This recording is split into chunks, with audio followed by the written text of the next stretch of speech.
Fucking damn it.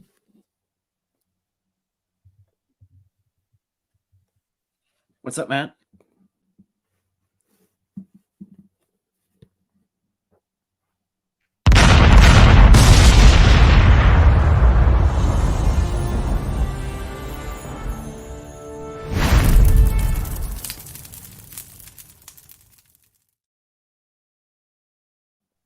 Welcome, Pewter Report readers, viewers, and listeners to a brand new edition of the Pewter GameDay Show, energized by Celsius, the official energy drink of PewterReport.com and the Pewter Report podcast. Want to give a huge shout out to everybody in the comments right now. If you're not fired up, I don't know what you're doing with yourself. The Bucs are in the divisional round and have a chance to go to NFC championship game if they defeat the Detroit Lions today in Ford Field, which is a dome, but I digress. I'm your host, Matt Matera. Joined with me is my fellow colleague from PewterReport.com, Adam Slavon. Adam, how are you doing? How are you feeling for this game? Oh, Matt, I'm excited. Along with all the Bucs fans, I mean, hey, we've waited all day for this game, and it's less than an hour away. And there's really no better way to spend your day than watching a Pewter Game Day. So really pumped to get into this with you. It's going to be such a great matchup. Absolutely, man. I mean, throughout the whole week, I've been seeing Bucs stuff left and right. Not just being at the Bucs facility, actually going around the city of Tampa. Even yesterday, as I was out and about, Bucs jerseys all over the place, Bucs flags, any type of Bucs paraphernalia that was all around the city. Love seeing it. And now the Bucs are front and center, prime time as they go up against the Detroit Lions. Not exactly prime time with the hours, but everybody's watching this. Even last night, I was out, and you had the Packers 49ers game on. There was a UFC fight going on at the same time. And I love the UFC. I'm a huge fan. But when there's football on, it just captivates everything. So we're going to get into a lot of the pregame stuff for today's show. But before that, let's kind of just recap what went on in yesterday's games. Sorry to your Packers. Very valiant effort against the 49ers and the Ravens. That game was very interesting too. What were your thoughts about yesterday's games? Kind of to be expected, at least the Ravens-Texans game. The Ravens are just a Super Bowl favorite at this point, and they dominate game in and game out. Credit to C.J. Stroud, DeMeco Ryans, and the rest of the Texans. They had a great season, but the Ravens are the team to beat in the AFC. And then you look at the 49ers-Packers game. I mean, man, I thought the Packers had it all the way. They really controlled the game, but at the end of the day, it came down to execution. And the Packers they're an up-and-coming team, but they're also inexperienced, especially in big games. So the 49ers, they really pulled away at the end. Kind of to be expected, especially from this Packers supporter. I've kind of watched it year in and year out. They beat the Cowboys, lose to the 49ers. Beat the Cowboys, lose to the 49ers. So, yeah, I mean, the Ravens game was very interesting because that first half, what was it, 10-10 at halftime? Like, it was very, very close. And the Ravens just, like, pulled away in the second half. It was kind of crazy how they just kind of turned the dial up just a little bit, and it made all the difference with that second half and all the freaking penalties. That's something that I'm a little worried about for the Bucs today. Is there was 7 false start penalties by that Texans offensive line. I'm curious if that will be something that's kind of big in today's game. We'll get into that. And then that night game, the Packers came so close, like multiple times to taking the lead and winning it. I think in both games, the biggest factor was missed field goals. Because remember, the Texans could have went up 13-10 at going into halftime, and they didn't. And I think that just gave a little extra juice to the Ravens. And then the field goal by that was missed by the Packers, that was huge Anders as well. Carlson. Yeah. By the way, joining the show right now, it's our main man. Oh, that's my fault. It's our main man, Josh Capo, joining the stream. Josh, did you get a haircut? This morning, as a matter of fact. You look fantastic. He's looking fly and ready for this That is game. a great haircut for a divisional round playoff game. Josh, how you doing? And give us your thoughts on any of the football games that you watched yesterday. Don't leave better teams hanging around. Exactly. It happened in both of them yesterday, right? Like Houston was lucky to have been, what was it, like tied at half, right? Mm-hmm. Like, and Baltimore's a better team, and they didn't get out in front, and Baltimore ended up pulling away in the end. Same thing for Sly. My condolences to your Packers. Thank you. It's much needed. So, but hell of a season for them. I mean, I know you've said a lot on Twitter recently, and I think you've said it on Twitter about how there's a lot of similarities between Green Bay and the Bucs in terms of nobody thought they would get this far. The quarterback play has been a lot better than anyone could have imagined this year. So tons of similarities between the two. Obviously, for our audience, we're hoping for a better outcome today for one of those two teams than what happened yesterday for your Packers. Yeah. All right, let's get into the game day inactives that we saw. So for the Bucs, really not too much to write home around. John Wolford, J.J. Russell, Marquise Watts, Raheem Jarrett, Patrick Laird, Silas Dancy, and Brandon Walton as well. Really, the big thing was for the Lions. Sam Laporta is active for the game. How big is that matchup between Laporta and the linebackers, Levante David, KJ Britt, maybe Devin White, depending on who's there? Josh, your thoughts about just Laporta being active for this game? I'm very excited for it because you wrote about it. Yeah, week 6, that was a matchup between him and Levante David. It was actually one of Laporta's lowest volume games of this season in terms of catches and yards, but one of his highest volume games in terms of targets. Goff targeted him 11 times, and I want to say he had 4 catches for like 36 yards.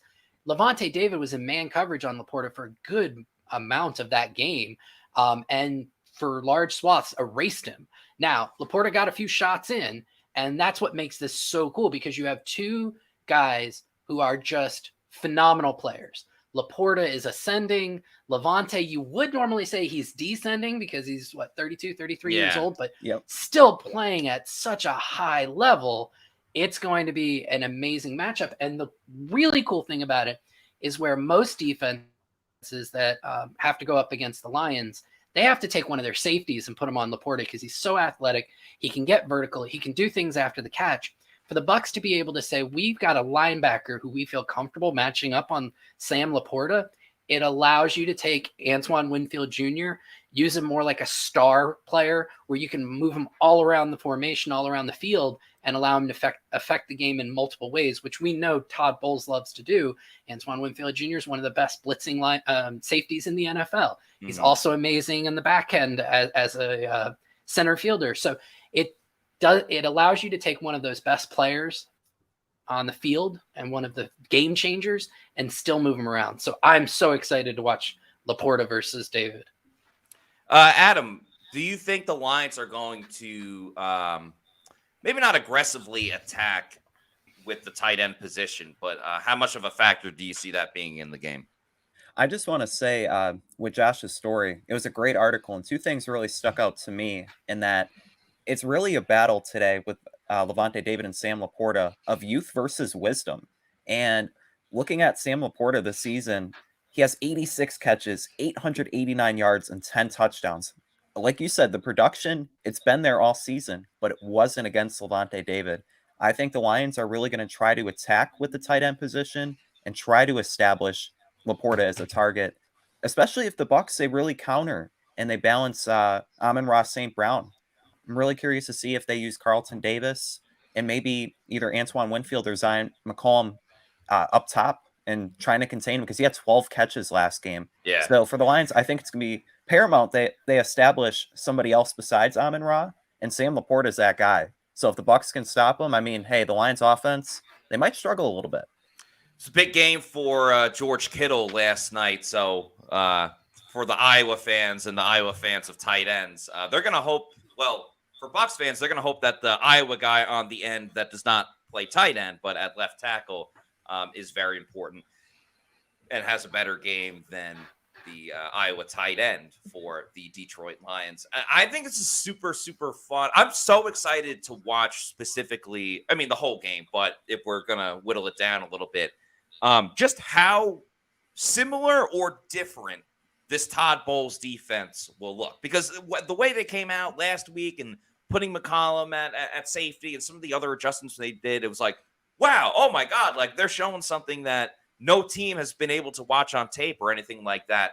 I'm very, very curious how much either Bowles will blitz, how much he doesn't blitz. Does he go back to a regular 3-4? Does he still have a defense that is committed to just stopping the run? There are so many different ways that you can look at it, so many different ways that you can view it. It's almost like how there's so many different ways that you could buy a Celsius energy drink and the different flavors that they have, especially with their newest flavors, these Celsius Essentials. They are the newest flavor, the newest line of Celsius energy drinks with 270 milligrams of caffeine to help you live fit. And, of course, there is no sugar.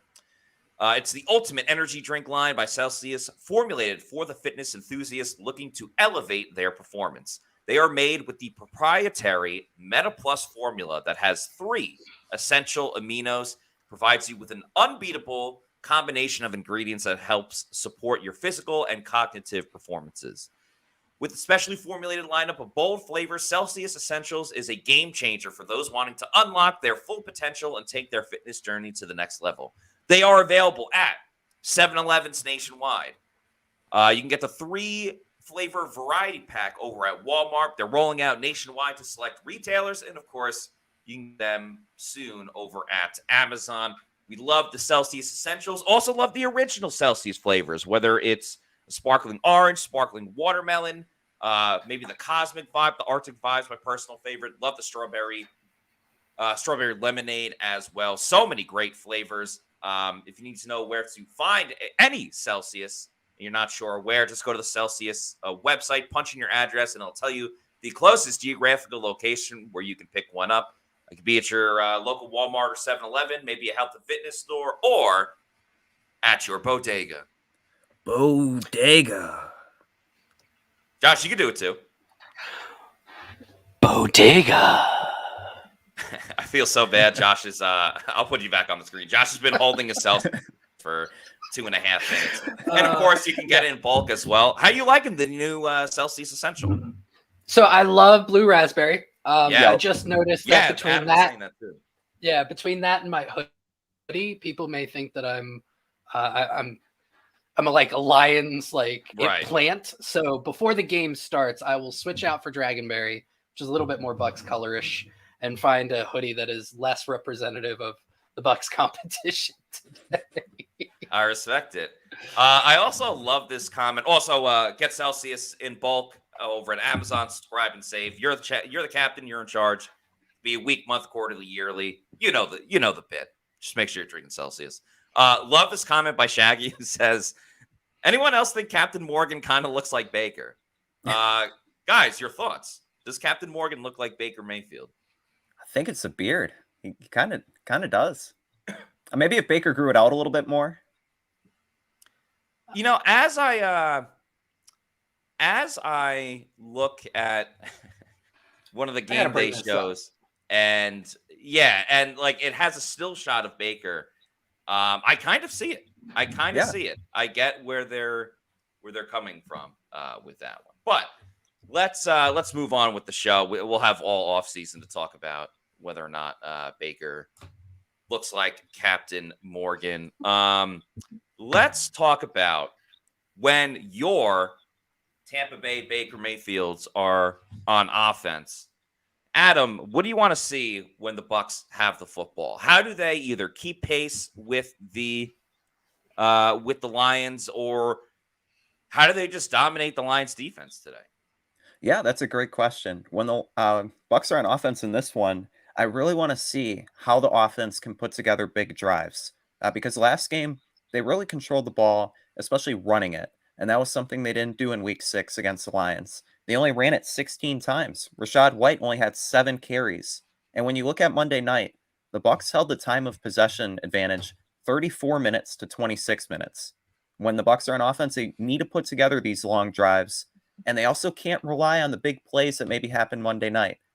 David Moore and Trey Palmer had huge touchdowns, but you can't expect that. You have to expect them to go move the ball systematically, getting first down after first down. So how can they do that? And how can Baker Mayfield be the X factor on this offense in this one?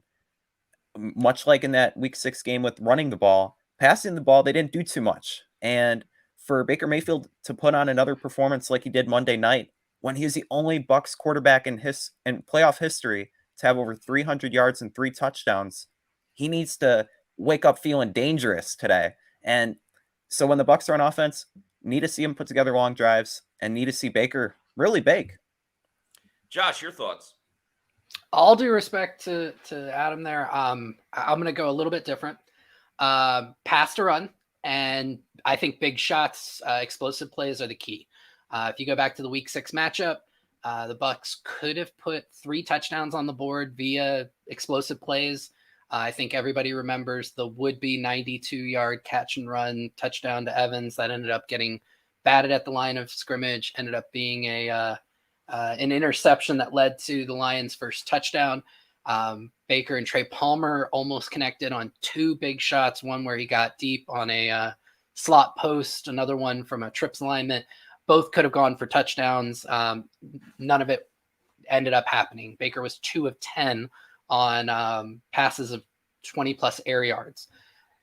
The Lions' biggest weakness on their defense is their outside corners, Kindle Vildor and Cam Sutton. And that's where you need to attack them. Attack them at the edges and see if you can get some big plays. Very similar, I'm going to say, to kind of how I came into this podcast here.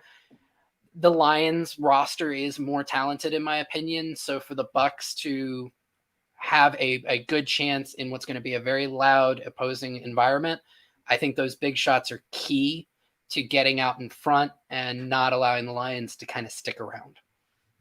Yeah, Josh, I'm with you. I was kind of thinking, I'm curious to get your guys' opinion on this. If the Bucs offensive game plan, in my opinion, I don't think has to be, sure, there's going to be minor tweaks and adjustments here and there, but I don't think it has to be insanely different than like what they did against the Eagles. Because if you remember, they came out firing against Philadelphia. They started throwing to then establish the run, as Josh Capo has been hoping and praying for probably at least the last 2 years of watching Buccaneers football.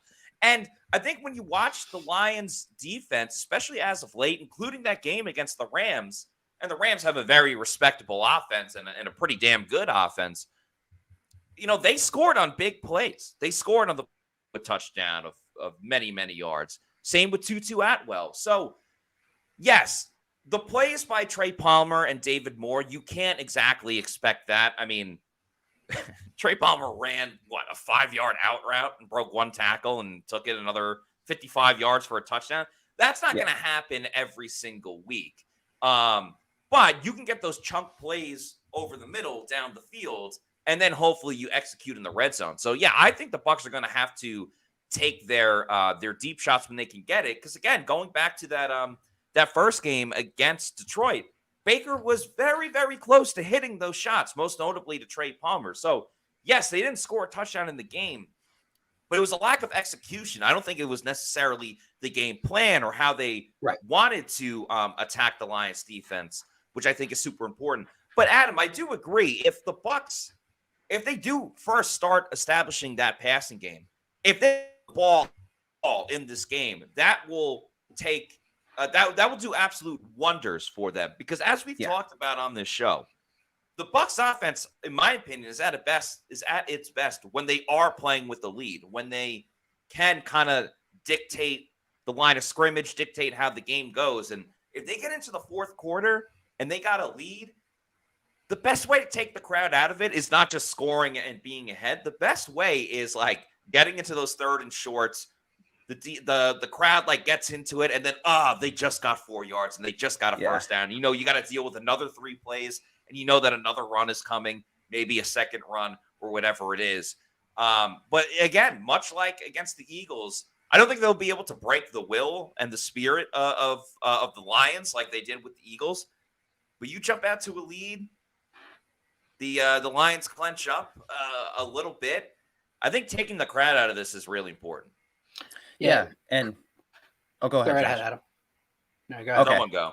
I was going to say, when you talk about the crowd noise in this one, I think that's going to be the biggest factor in talking about when you mentioned the spirit of the Lions and their fan base. Ford Field is going to be electric. And when you look at it offensively, how will the offensive line be able to communicate with one another? I think you especially see that with Luke Gedeke and his false starts this year, like a lot of penalties, going up against Aiden Hutchinson.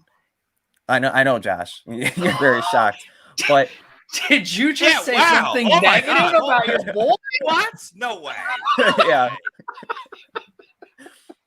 But with that, how will the offense be able to communicate with one another, especially with such a loud crowd? I think that's going to be a big factor. Yeah, it's a great point because you brought up, just kind of relating it to some other things. Like that was a big thing in the Texans game, right? Where all of the pre-snap penalties that really shut them down in a hostile environment. One last thing I'll kind of add to the kind of the offense game plan and whatnot. Lions have the 7th best rush defense by EPA per play this season and 10th worst pass defense. So that kind of goes back to what I was saying in terms of pass to run. But to Adam's point there, that means that they're going to have to be on their P's and Q's when it comes to silent count. Yeah, very, very true. Great points by the both of you. About to talk about the Bucs defense in just a moment, but just a reminder, when we talk about whether the Bucs are on offense or on defense, that is brought to you by our friends over at the Eric Gross Group and Eric Gross, the official realty group of PewterReport.com and the Pewter Report podcast and the Pewter GameDay Show. The home buying experience is one of the most important things that you will do in your life. A lot of people go through it, and it's an important process. It's long. You want to make sure you got it right. You can't just go and return a house. So you might as well go through the best process possible. And the best way to do that is with Eric Gross and the Eric Gross Group. If you're going to be working with someone, you're going to be talking to your realtor anyway. Why not work with someone that you're going to get along with? Eric is a huge Buccaneers fan. He's been on the show multiple times talking about the Bucs. We know he's going to be getting ready watching this game this afternoon. But as much as he loves the Bucs, he's even more dedicated to his craft, which is the home buying experience. He's a family-oriented person. Obviously, a lot of people buying homes have it with their families in mind. He comes from a military background as well, with his dad being on the MacDill Air Force Base for a while. So, again, you want to go through the home buying experience, do it with great people, and you will not find any better than Eric Gross and the Eric Gross Group. Give him a call today before the game starts. You got a little bit of time over at 513-907-4271, www.housesinfla.com. Shout out to the Eric Gross Group. Again, you want to get it right the first time because you can't just return a home like that. So we love Eric Gross and the Eric Gross Group. All right, let's talk about when the Buccaneers are on the defensive side of the football. Defense wins championships. Josh Capo, tell me why I'm correct. Well, because Scott Reynolds signs our paychecks and we're contractually obligated to say so. No, I would say it is going to be very important because the Lions have one of the best offenses in the NFL. It is explosive. It's got a great run game married with a fantastic pass game. And you have a quarterback who does great against the blitz. So I don't know if last week's game plan is the way to go against the Lions. Goff works well against the blitz. So what I would rather them see, I still want to see him line up in some of those heavy, 6-man fronts. But rather than bringing the house like they did last week, I'd rather see a whole lot more sim pressures. So it's going to make it hard for the Lions offensive line to understand who's coming, who's going. Still allows you to drop 7 or even 8 into coverage and try and confuse Goff and hopefully create some one-on-one matchups or even still some free rushers just out of confusion that can put him under pressure. Because while he's not great against the blitz, he's actually, while he is pretty good against the blitz, he's not great under pressure. With Goff, the key is to get that pressure with 4 or less. Adam, how do you see it playing out? Yeah, I think Josh made some great points there. One metric that I want to bring up is that the defense, Todd Bowles' defense, they blitzed on 41% of quarterback dropbacks this year, which is the 3rd highest total in the NFL. So for the Bucs defensively today, maybe not blitzing as much as they did Monday night, but enough to make Jared Goff uncomfortable. WFLA's Dan Lucas, he spoke to Tony Dungy before the game, and that was one thing that Dungy mentioned. Friend the of same the thing. Yeah, friend of the program.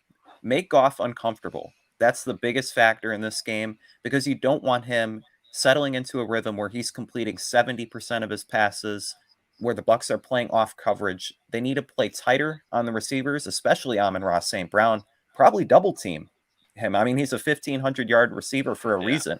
So I have that. And then also the Lions offensive line is really good. Penei Sewell, Frank Ragnow, Graham Glasgow. Those are all top offensive linemen. Who's going to step up along the defensive line? Can it be a guy like Kalijah Cansey? Can he dominate like he did in week 6 when he had a sack, a couple quarterback hits, 6 pressures? That's going to be key. I'm going to be watching this rookie and seeing how the secondary can accommodate for all the Lions offensive weapons.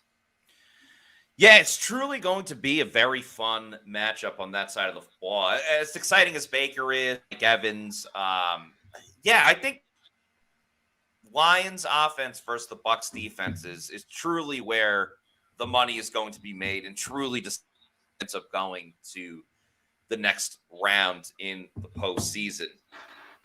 I don't know how much Todd Bowles is thinking about this. Maybe a ton. Maybe he still loses sleep at night about it. I just keep thinking about that 2021 divisional round game against the Rams when they went all out at the end. And granted, it was Matt Stafford and not Jared Goff, but I don't know, maybe because Goff used to play there and he's so good against the blitz this season. I don't want the Bucs to blitz as much as they did against the Eagles, but I don't think they can. I don't trust the Bucs 4-man pass rush. Now, they proved me wrong last week because Anthony Nelson got a sack or, forced that safety on a 4-man pass rush. I don't know if I trust the Bucs 4-man pass rush for 4 quarters to get the job done enough. So I hope Bowles is very selective when he does blitz, because I still do think that they have to blitz at some point. Do I need to see Vita Vea dropping back in coverage?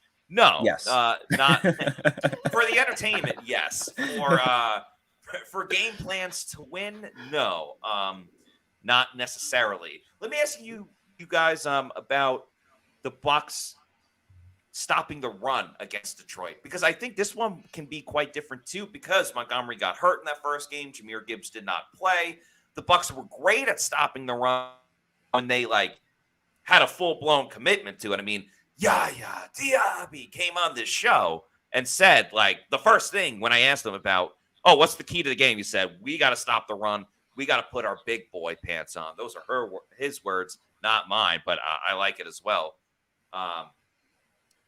Do you think how much of the run game and stopping it will be a factor for the Bucs defense, Adam? Ooh, I think it's going to be a huge factor. Probably the second biggest one besides stopping Jared Goff from being comfortable. Because you look at it, the Lions have one of the best running back duos in football, if not the best. Yeah. You're looking at 2 near 1,000-yard rushing backs in Jahmyr Gibbs and David Montgomery. 2 guys that the Bucs didn't really see too much of in week 6. Montgomery got hurt in the game, and Gibbs, he didn't play. But you're looking at it, thunder and lightning. Montgomery's that guy in between the tackles. He can have a workhorse amount of carries, getting 20 a game. And Jahmyr Gibbs, he's kind of that dynamic guy in space, kind of like Rachaad White is for the Bucs. So there's so many ways that the Lions running backs can hurt you. It's going to be huge being able to stop that stable of lines that they have. Josh, your thoughts? Yeah, I would agree. And I think the big thing is the Lions actually are one of the top teams in the NFL running on first down. What separates them from other teams is they've actually been very efficient at it. even though their pass game is more efficient. So it's important to win on first down, put them into third and mediums, third and longs. So that's going to be, the interior guys. And do we see KJ Britt out on first and second down more? Right. And then allow Devin White to kind of come in as part of blitz packages and third and medium, third and long. So I'm hoping to see KJ Britt on that. The good news for the Bucs is they have some outstanding edge players when it comes to run defense, 4 deep, right? So Shaq Barrett, Yaya Diaby, Joe Tryon-Shoyinka, and Anthony Nelson are all stellar run defenders. And if you think back to even last week with the Eagles, I mean, they really only failed to set the edge on one play in the entire game. It was the very first play of the game where Yaya White came inside. And I want to say DeAndre Swift got an 11-yard run to the edge, but otherwise they shut it down and they were able to contain the edges. You're going to need that today against Montgomery and Gibbs, because Ben Johnson has one of the most creative run games in the NFL. And while they do win in the A gaps and the B gaps, they love to get outside on some mid zone and some tosses and things like that, and outside and wide zone stuff. So I think that's going to be a huge key. The other thing that I'll throw out there, kind of transitioning out of the run game, just because for me, I think it's a fun thing to put as an opportunity. Last week, we saw Zion McCollum playing safety. This week, because I don't think it's a very good matchup of Chris Izzian in the slot against Amon-Ra St. Brown, I'd love to see McCollum and his athleticism matching up with Amon-Ra St. Brown in the slot. It allows you to keep all 3 corners on the field, which obviously Bowles is trying to do, and McCollum's had a very solid season. And it throws a look that the Lions won't be expecting in there and allows his athleticism to really try and play up against Amon-Ra. I like that. Yeah. That would be very interesting. And again, another little wrinkle from Todd Bowles and how he uses his chess pieces, almost like Ron Weasley and Harry Potter when he's got to go against that thing and get to the next round. Adam, you had mentioned with the Lions running backs, thunder and lightning. If I said the phrase thunderbolts and lightning, very, very frightening, would you have any idea of what I'm talking about? No, not at all. Okay, moving on. Thank you to Paul, a.k.a. Damn it, the youth. I'm sorry. These kids. Uncultured. After this game, I want you to go Google Queen. Yes. Queen. And Wayne's World. The rock band. Yeah. Okay. Adam's going to go, Adam Lambert and Queen. No, regular Queen. Freddie Mercury. Yes, Freddie Mercury. Okay. Shout out to Paul, a.k.a. Florida Dreamhouse, for the $2 super chat, who says, cheers to Pewter Report crew. Let's freaking bake. Appreciate you, Paul. Gonna enjoy the ride. The game's coming up in about 20 minutes. Super, super excited for that. I'm pumped up. I woke up ready to freaking rage. I don't know about necessarily being dangerous. I'm ready to freaking rage. I think the Bucs are going to win this game. I think they're going to kick ass. The offense is going to be great. I'm fired up. I hope Bucs fans are fired up as well. So let's get to these matchups that we've talked about a little bit. We'll go a little more in depth with this. Let's start with the Buccaneers offense against the Lions defense. Let's start with my favorite player, Luke Gedeke, going up against Aiden Hutchinson. I mean, if we look back at week 6, pretty good story there. This time around, let's see how it goes. Adam, we'll start with you. Who do you have in this matchup? Yeah, with my guy Luke Gedeke, I think he wins this matchup over Aiden Hutchinson. He really held him in contain the first time around. The 14 reps that Gedeke and Hutchinson went at each other, Hutchinson didn't really do much. And he's like the heart and soul of that Lions defense. When you talk about a gritty all-around player, you think of the guy who went to Michigan, Aiden Hutchinson. But in this one, Luke Gedeke, I just really like his strength, and I think he continues to overpower him. Josh Capo, your pick. Yes, Adam's going to hate me. I'm taking Hutchinson in this. Absolutely, Gedeke won the first round. Hutchinson has gotten a lot better since week 6. He's built an entire pass rush arsenal off of a deadly spin move, whereas Gedeke has gotten a little bit better, but I think it's been more steady play. Hutchinson's kind of a tier 2 edge rusher at this point in the season or in the league. I think Hutchinson wins this one. Luke Gedeke has made great strides. I love his. I feel weird saying potential because he already got so much better from last year to this year. There's still a lot more room to go, a lot more growth, but I love where he's at right now. With that said, again, I think this game being in Detroit, I think makes a little bit more of a difference. That crowd noise maybe gets an early holding call or something like that. Aiden Hutchinson is an absolute beast. I worry not even as much for Luke Gedeke, but at times, as great as Baker has been, at times Baker kind of holds on to the ball a little bit too much, and I worry that Aiden Hutchinson would be the guy that will capitalize on that situation. So with all due respect to Luke Gedeke, I'm going to take Aiden Hutchinson, although I don't think he's going to get mollywopped or anything like that. So I'll take Aiden Hutchinson. Next up, sticking with the offensive line, left guard Cody Mauch against defensive tackle Aleem McNeil. Josh Capo, a.k.a. Josh Q, we will start with you on this one. Who do you got? Yeah, I'm gonna go a push on this one. You are gonna see Mauch probably take a couple of L's. It's kind of how he's operated this year, and they won't look pretty. But I think he's gonna get some solid wins as well, and it'll be kind of a heavyweight matchup between the two, and ultimately kind of comes out as a wash between two very good players, one who's ascending in Mauch.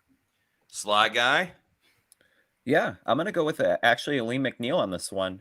When I look at Aleem McNeil, he's really a great story in terms of his transformation as a player. He went from being a nose tackle, and over the offseason, I believe he lost 30 pounds, and he's become more athletic, stronger, and he's been the 5th ranked interior defensive lineman per PFF this year. Mauch, he's had some challenges this year. I think he holds his own, kind of what Josh said with Gedeke versus Hutchinson. But in this one, I see McNeil being a real factor up the middle. Aleem McNeil on his Ozempic in the offseason. Let's go. I'm going to take Aleem McNeil as well. Cody Mauch has fluctuated with this play. Again, I love the potential of Cody Mauch. It's been up and down. But I'll take Aleem McNeil in this one. Next up, the greatest offensive player in the history of Buccaneers football, Michael Lynn Evans. Should just be Michael Lynn Jordan Evans against Cam Sutton. Sly guy, who do you got in this matchup? Have Mike Evans. You can't go wrong picking Mike Evans week in and week out. And against Cam Sutton, like Josh said earlier, the weakness of this Detroit defense is their boundary corners, Jerry Jacobs and Cam Sutton. And this one, just see Mike Evans being a real factor in the passing game, especially compared to last week when it was more the unsung heroes. I see Mike being that hero in this game. Josh Capo, your thoughts? Yeah, last time these two matched up against each other, and keep in mind the Bucs moved Evans around along with everybody else. Cam Sutton held him to 1 catch for 8 yards when they were matched up against each other, but it could have been so much more. Again, kind of going back to what should have been a 92-yard touchdown. Give me Mike. He's going to ball out today. Yeah, I think Mike has a big game. If you watch Peter Picks and Props, I took Mike Evans over on his receiving yards, which is at 70.5. Also took Mike Evans to score a touchdown. It's for a guy that led the team in receiving touchdowns and was tied for the NFL lead. It's been a couple weeks since Mike Evans had a touchdown, so I think Mike is absolutely due. And as I always say, takes a lot for me not to pick Mike Evans in one of these matchups. So I will take Mike. And as I watch the NBC where this game is being played, the analysts are starting to make their picks. Everyone's taking the Lions, which makes me like the Bucs pick even more. Let's go to Rachaad White against Alex Anzalone. A very fun matchup here. Josh, we'll start with you. Who do you like in this matchup? I like Rachaad White on this one. I think Sexy Chad. Yeah, let's go. I think he's feeling himself. I think they get him involved in the passing game. And I think White has a score in this game. Ooh. A tutty. Ooh. Adam. I'm actually going Rachaad White here too. I think he really has a bounce back game compared to the first time these two teams matched up. and that really starts up front, getting space for him. But especially in the passing game, definitely see him being involved, being a factor. And Anzalone, he's good, but he's not.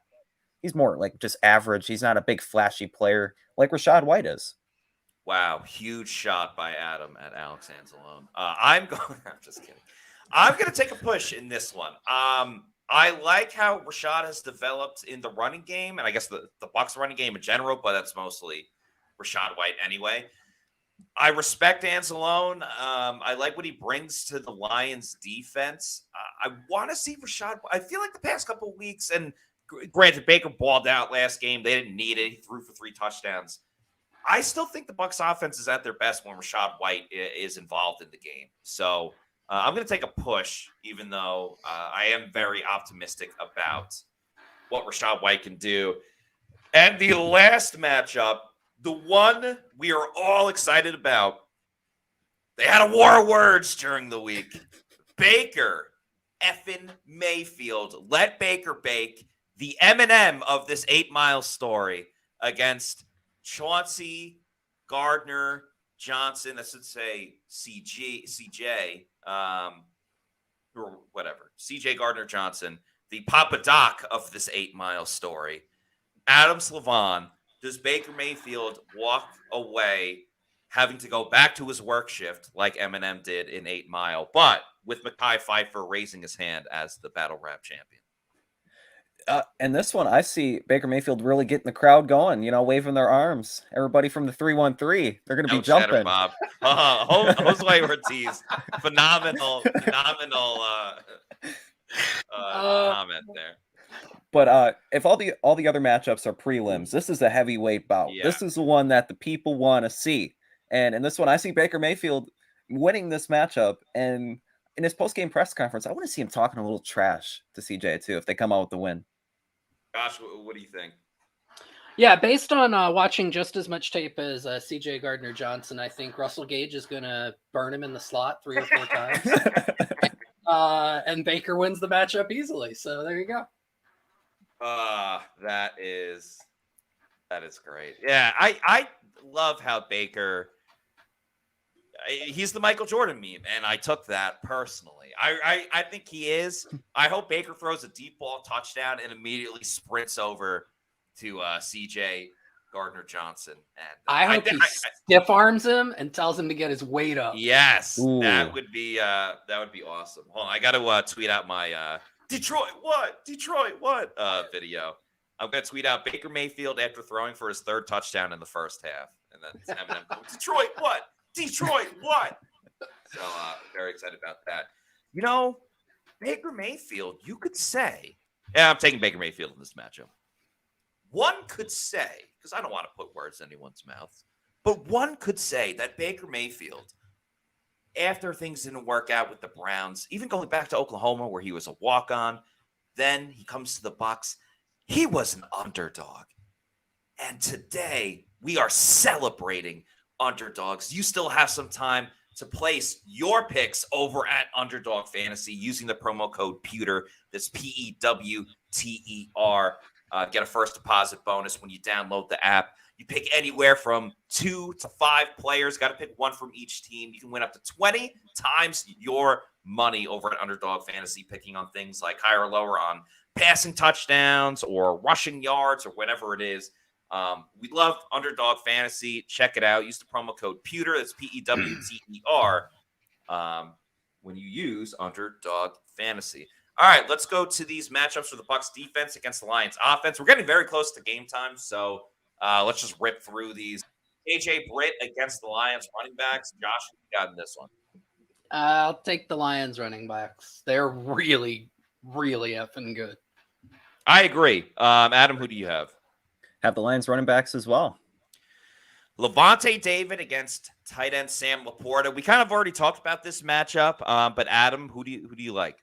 Given the slight edge to Levante here, just based on recent history of these two going, but man, this is going to be a great matchup. Next up, Shaq Barrett against Penei Sewell. Josh, who do you like? I'll take Shaq. Penei Sewell's an amazing run blocker. He's a solid pass blocker, and I think Shaq gets a few wins here. In this one, I have actually Penei Sewell in this one because he's graded as the best right tackle in all of football. And I really see him being able to dominate. Shaq Barrett really hasn't done that this season. Yeah, I think Shaq's going to struggle today. I love Shaq. Penei Sewell is one of the best offensive tackles in the league, so I'm going to take Penei Sewell. Next up, Antoine Winfield Jr., a.k.a. Antoine Himfield, a.k.a. the best safety in the league, a.k.a. first-team All-Pro safety against Jared Goff, who's had the number of the Bucs in his career. That number is 813. No, I'm just kidding. Anyway, Adam, who do you like in this matchup? I have this one being a push. So both very talented players, but when you look at it and the weapons Jared Goff has to throw to, it's really set. He's really set up for success. Amon-Ra St. Brown, one of the best wide receivers in football. It's going to be a lot of back and forth. Capo. Yeah, I mean, neither's a Pro Bowler, so who really cares? This is true. You sick man. Give me Antoine. You twisted individual. Oh, that's mean. Yeah, I mean, it's Antoine Winfield Jr. He's the best safety in the league. Next up, Kalijah Cansey, rookie phenom against Graham Glasgow.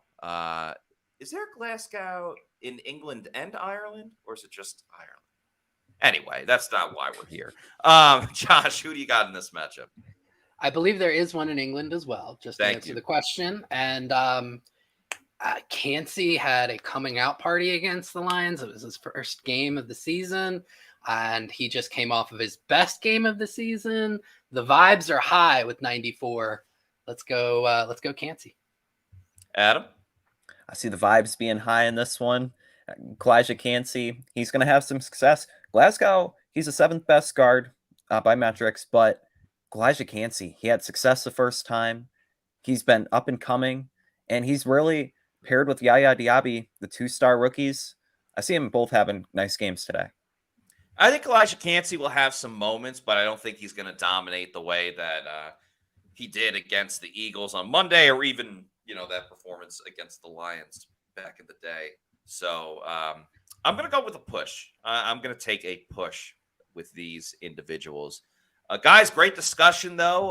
Nice breaking down all of these fun matchups in the game.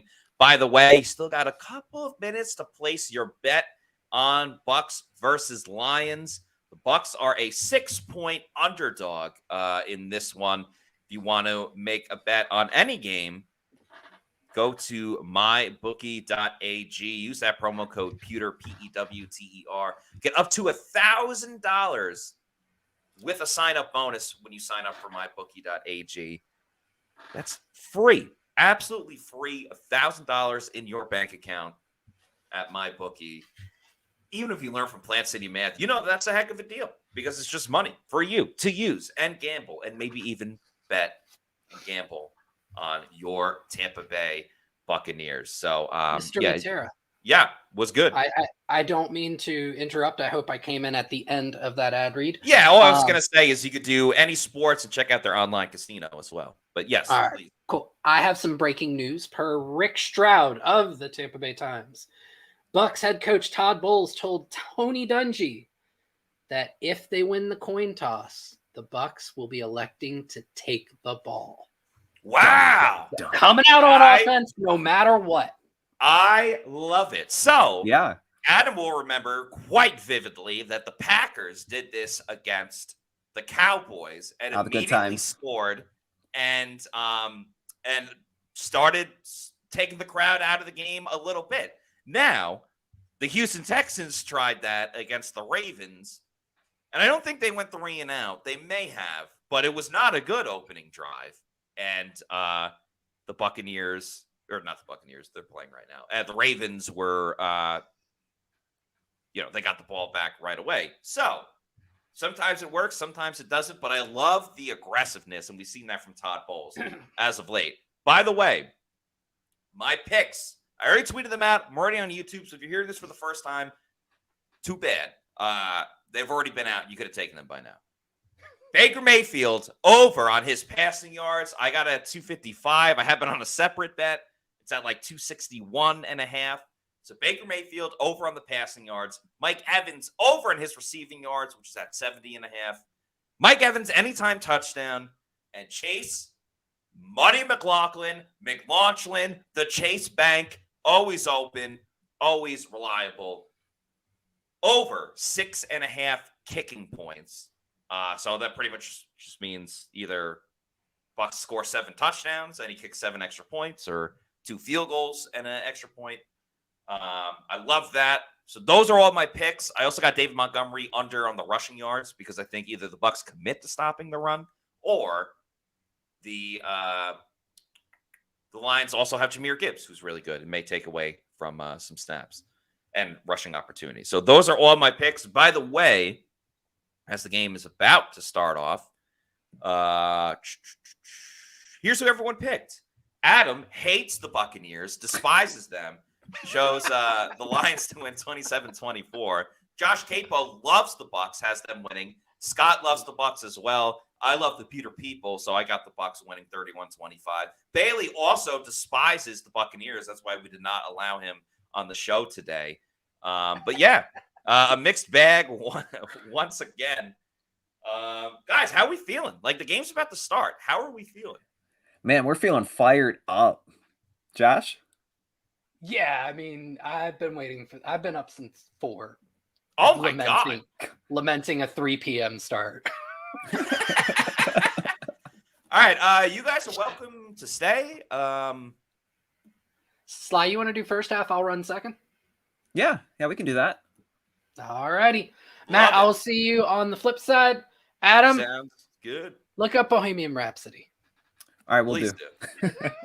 All right, Josh, thank you. We'll see you in a little bit. Adam staying on with us. And before we kick off, let's play that music one more time.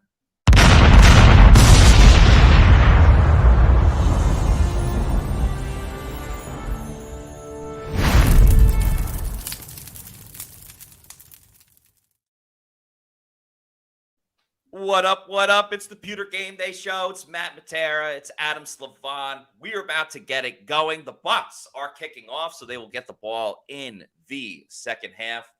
Adam, what do you see on your screen? Right now I see Dan Campbell.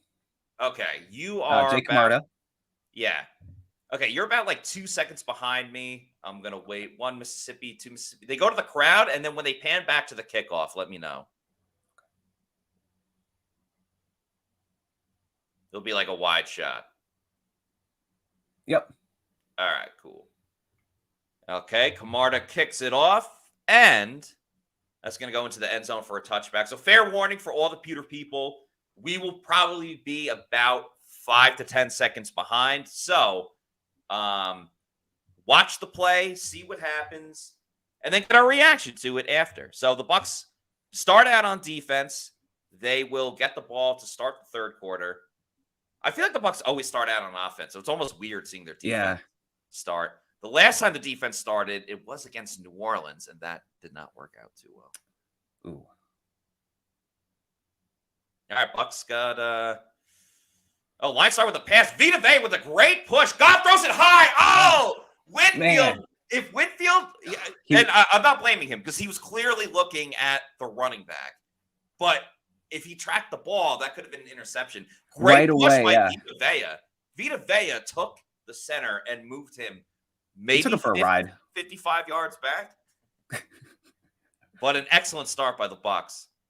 They got Anthony Nelson up on the right side. Very interesting. You got Shaq, an outside linebacker. They blitz Antoine Whitfield Jr. Oh, Monte David just makes the tackle on Montgomery. Goff had to get that ball out in a half a second. But it will set up third and short.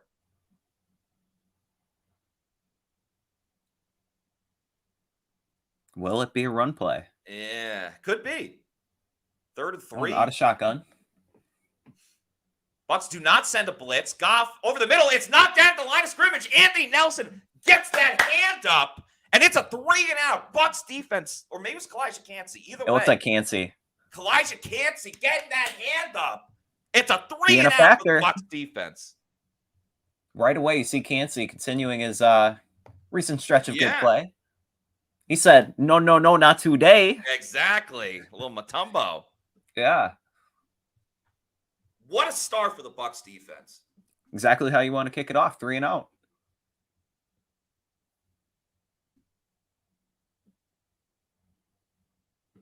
Let's see. Eda Vea, great push. First play. Monte David.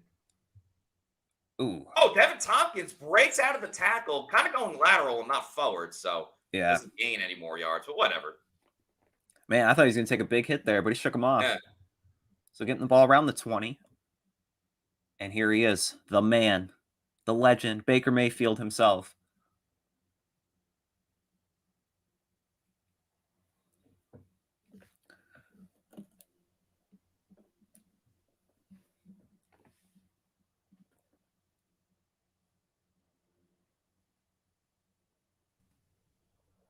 All righty. Baker Mayfield under center. Chris Godwin goes in motion. They go play action. Baker looking to his left, throwing, completes it to Rachaad White, who heads up the field, and that's a solid 8-yard gain on first down. Yeah. Nicely done. Yep, went through his reads, took Rachaad. Hey, in space, he turns it into yards. Nicole says, already more yards than them.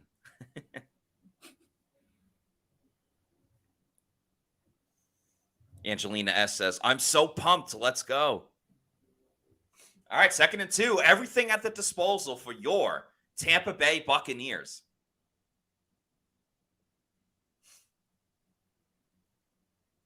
Rachaad White Rachaad. runs, gets the first down, Oh. and more cutting to the left side. Stiff arms Mike Evans and gets to about the 45. An angry run by Rachaad He's hungry. White.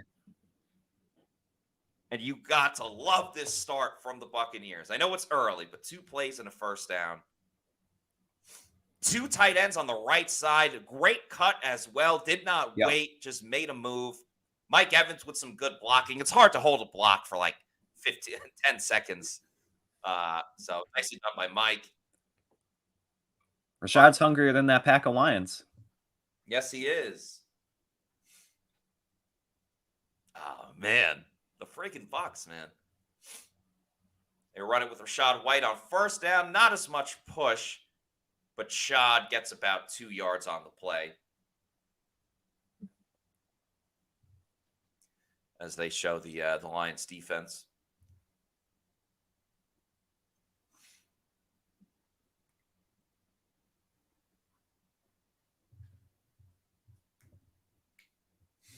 Brian Branch, he's a fun player to watch.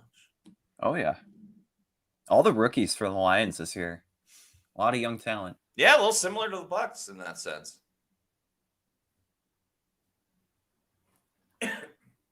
Second and 8 or 2nd and 9 for the Bucs. Baker and shotgun drops back. Oh, Ooh, got nailed on the blitz. Didn't even see it coming. Wow. Ifeatu Melifonwu, I think is his name. Yeah. Good pronunciation. I looked that one up beforehand. Oh, did you? Yeah, didn't even see it. Damn, Cade Otton was wide open too, but obviously, Hutchinson was in on the play as well. Yeah, Gedeke got pushed back there too.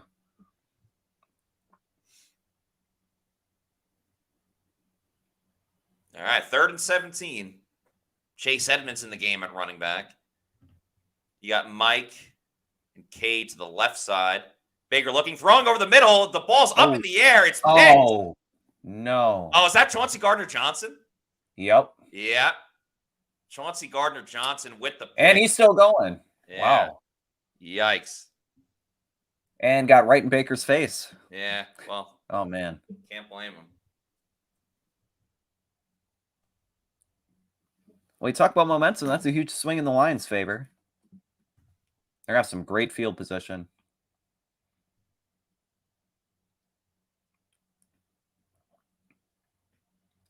Baker tried launching it up the middle. Off the hands of Mike. What the hell? Mike Evans is not putting a good showing for himself. over the last few weeks. Yeah, it's all the drops.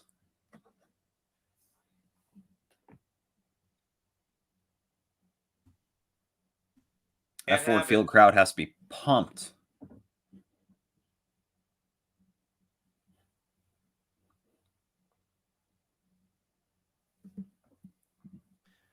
Another play by Mike Evans. Josh Porter saying that's the game. That's not the game. Relax.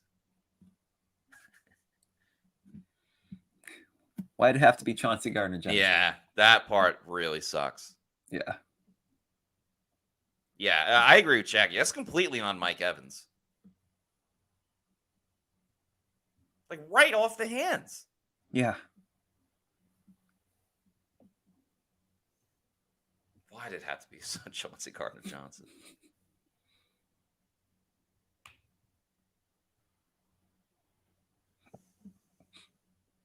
Run on second down.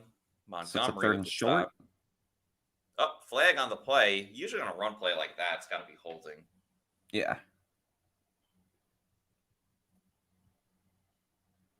Let's see.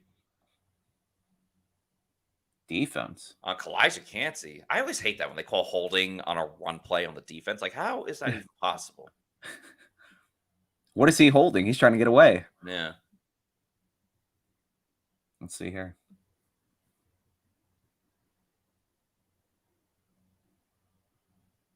Oh, come on. The lineman agree with fell. that. That's holding? Yeah. That's bullshit.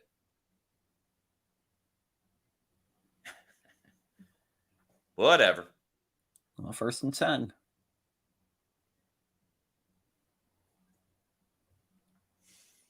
Goff stepping back, has time, throwing it deep. Ooh. Ryan Neal with the coverage. You got Ryan Neal in at safety. On Sam Laporta, stopping him.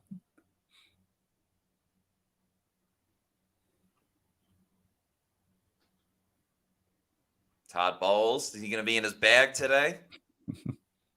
Will we see a lot of Zion? Yeah.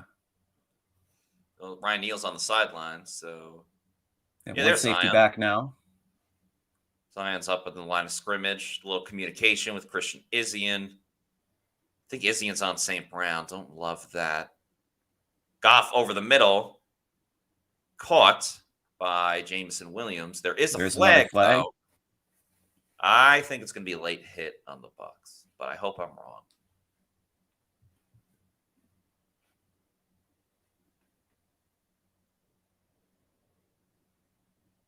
There's 2 penalties in the game.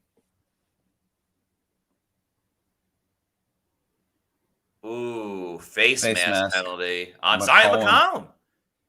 That's Zion McCollum's 3rd penalty of the playoffs. He infamously had 2 offsides penalties. Oh, yeah. Grabbing Amon-Ra. Clear as day. He sold it with the head. Yeah, he did. All right, Bucs against 2 big penalties the wall now. a little bit.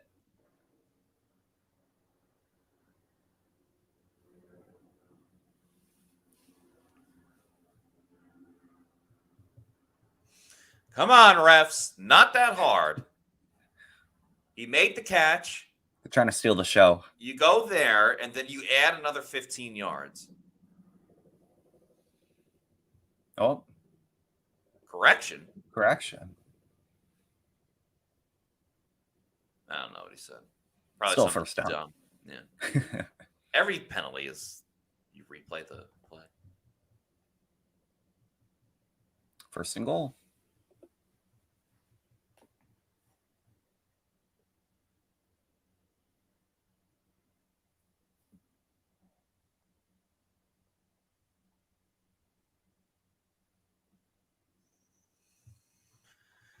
All right, red zone could be well, it already is going to play a big factor today. Who can get the stops? Who can get the scores? They run it on 1st down. Yaya Diaby makes a tackle. They get halfway there.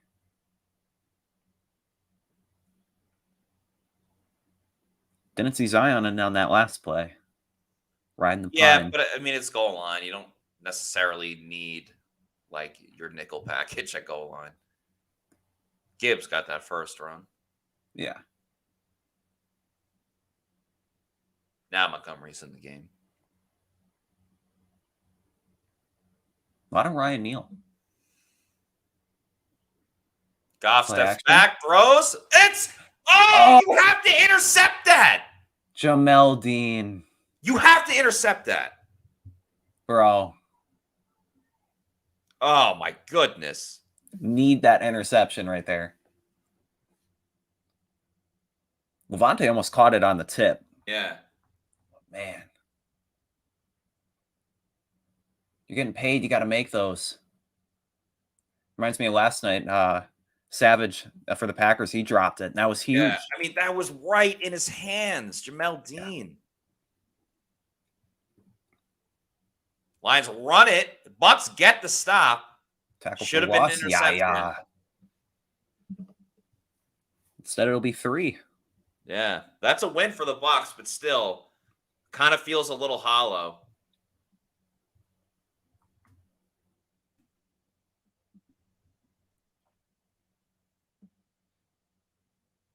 Yeah, KJ was first there with Yaya. Keeping him in over Devin.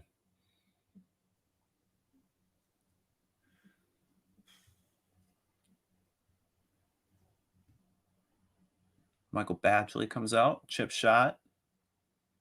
Kick is And good. it is good.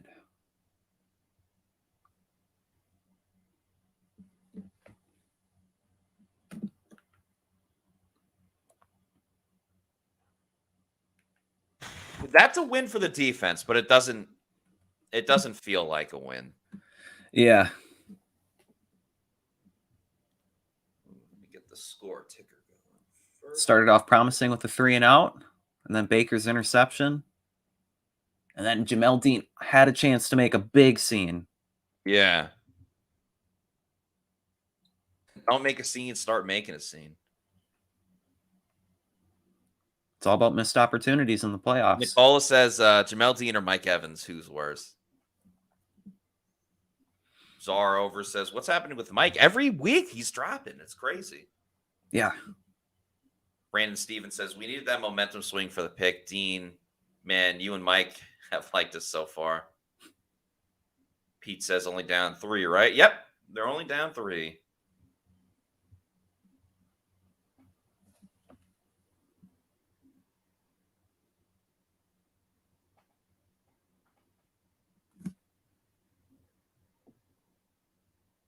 Matt, what do you want to see on this next offensive drive?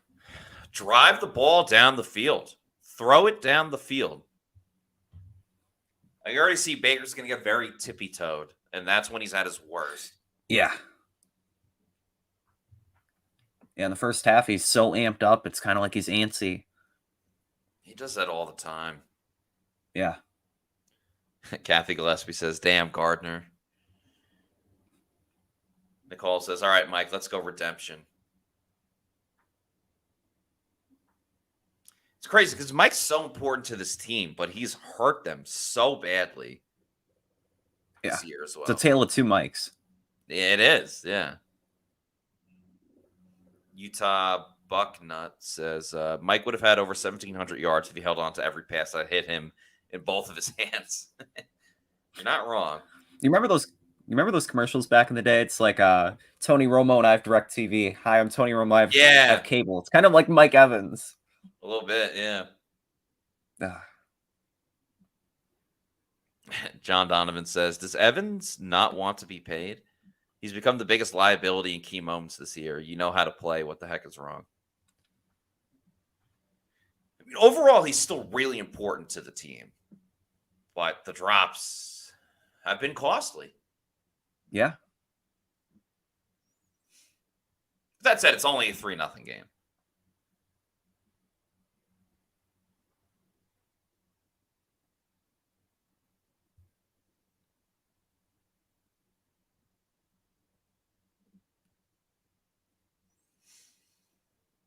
This will probably go for a touchback.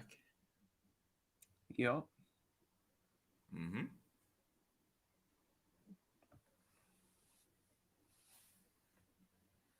Let Baker bake. Fun little Baker graphic. Yeah.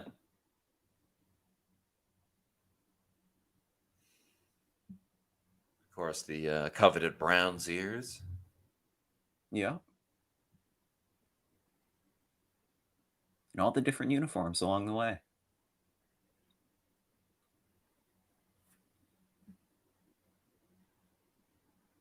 All right, second drive for the Bucs. Start out with a run to Rachaad White. Rachaad White up the middle. Right up the gut for about 8 yards. Remember, Bucs got a first down on their first drive, but then the sack really changed a lot.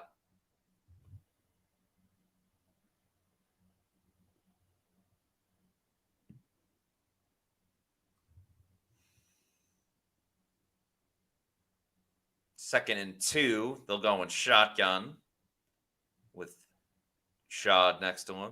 Payne Durham goes in motion. Yeah. Got Evans on the right side. Baker to Evans. Mike nearly picked. The camera did a weird-ass thing there.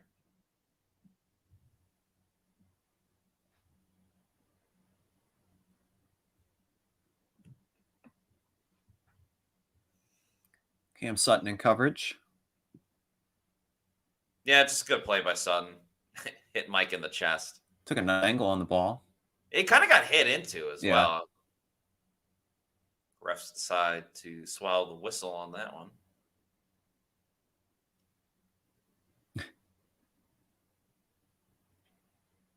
Third and 2. Rachaad White goes in motion to the left side. Baker over the middle. It's caught by Evans this time. Mike calls it in.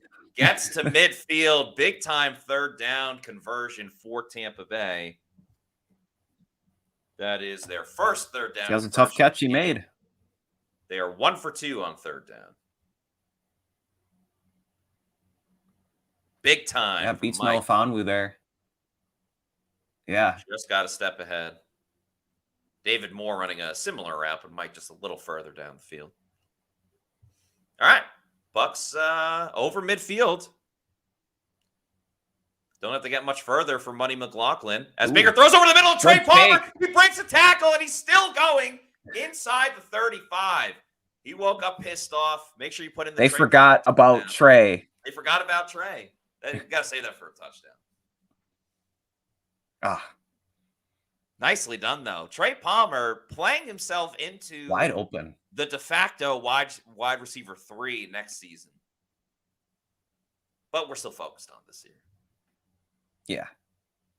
All right, Bucs at 35. They're in field goal range, but they're thinking 6 and 7, not just 3. Let's go a little play action. Play action. Baker trips, tries to avoid the sack. He cannot, though. And now you got to be White slip there. Now you got to be thinking 3 and just get into field goal range. Line's been good with that with the DB blitzes so far. Yeah, Brian Branch already worked twice. Yeah. Oh man. Clean route to him. In a perfect world, I'm not blaming Baker for this, but in a perfect world, if he even saw Rachaad White down, he could have just like spiked it at his feet. So it would have just been incomplete with a receiver in the area. So that'll make it 2nd and 19. Bucs can still get into field goal range. No reason to give up now. Baker's going to head up the middle, slides, and gets about a yard or 2. So, yeah, big time third down. Again, even if you don't get the third down, just getting back into field goal range would be very important. Yeah, definitely. I thought that was going to be another sack. Credit to Baker. Turning it into something.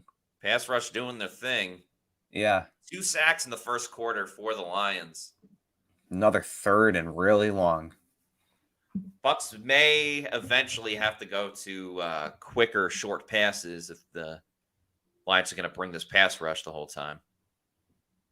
Looks like they're going to sit back in coverage on this one. Actually, I was going to say I wouldn't hate a draw play here. Chase Edmonds moves closer. Yeah, that'll be good enough for field goal range for Money McLaughlin. Yeah, just tie it up. I mean, you'll take it. Nice counter. He's got to hit it, though. Yeah. I know we've enjoyed him, but you're only as good as make another deposit. You're only you're only as good as your last kick. Yep. There is a saying in the mafia: you're only as good as your last envelope. This is true. Snap is good. Kick is up. And Right down the middle. Of course, it's Money. Money McLaughlin ties the game up at 3. Nicely done by Chase McLaughlin. Even though it's a Sunday, Chase Bank's open. Yes.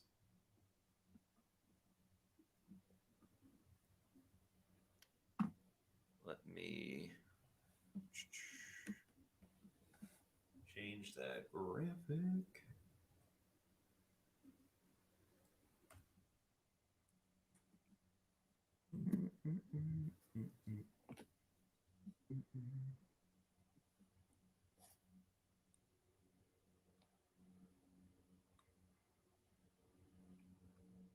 All right.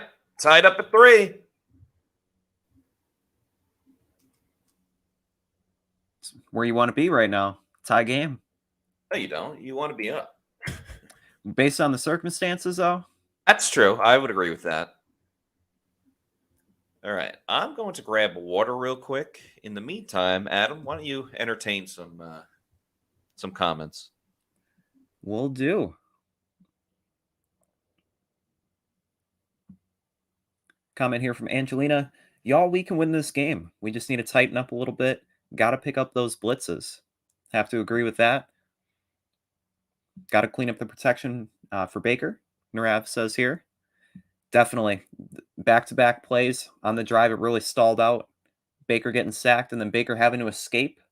Luckily, they made the field goal.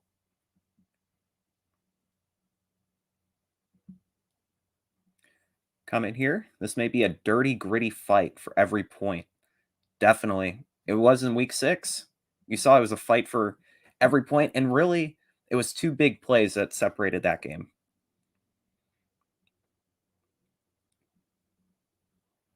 Coming here from Boog. Why can't our DB catch, referring to Jamel Dean? Should have kept Edwards. Mike Edwards has an interception in the playoffs, too.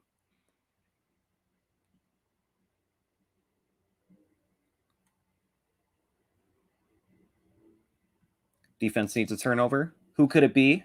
Who do you want to see make a big play? Antoine Winfield Jr.? Yaya Diaby?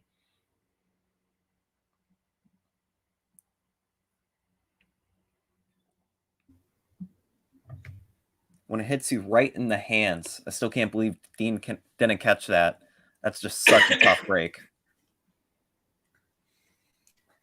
Yeah, I would have changed a lot. Yeah. Because you're looking at a 0-0 game. You get the ball back. Follow up an interception with an interception. So really what we've seen so far is the Bucs offense has been able to move the ball, but the great equalizer has been the Lions getting the sack. So I like this little chess piece. This is cool. Yeah. Each player Again, has their own chess piece. Very Harry Potter-esque.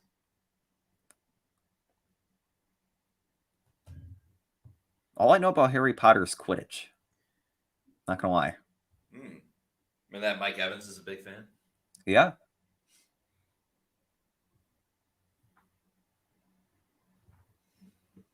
All right, 4:19 to go in this first quarter. Lions go play action.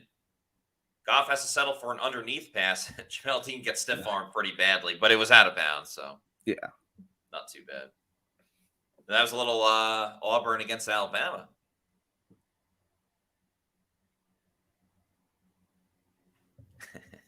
Pete says, got to catch the snitch. Brandon Stevens says, Todd's got the defense humming, have to stop the penalties, though. Yeah, coverage-wise, pretty happy with what Tampa Bay has done so far. Yep. The run with Gibbs. Oh, ooh, great tackle by Levante. Levante. Yeah, because that was going for a big play, and the tackle absolutely steamrolled Jamel Dean. It's been a rough game for Jamel Dean. Yeah. But no, Gibbs was just getting to the second level, turning up the acceleration there in Motor City. Yeah, Man, Sewell on Jamel Dean is not a matchup that the Bucs want.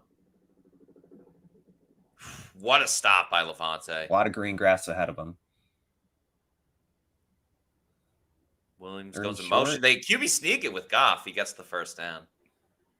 Gotta do everything you can. Yep.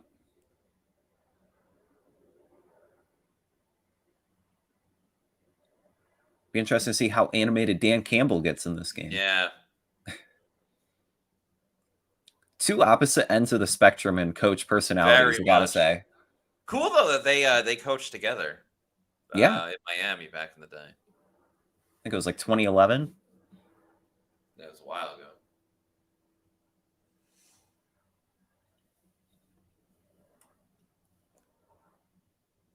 Bucks got their backups along the defensive line as the Lions go play action over the middle. Caught by St. Brown. I thought he wasn't totally down there. Yeah.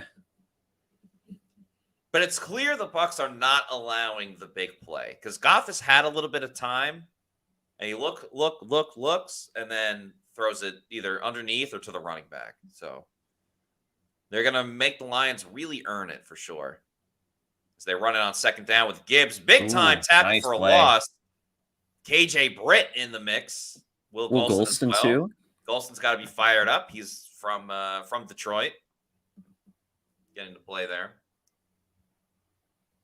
Really like what I've seen from KJ Britt so far. Yeah. Really stuffing the run up the middle. He's playing himself into a full-time starter role next year. Would not be against that in the slightest. Mm-hmm.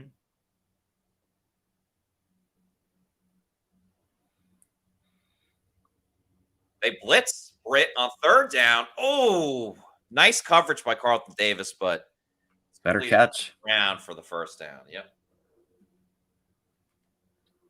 Even though it was a blitz, I mean, Jared Goff, he had time to throw.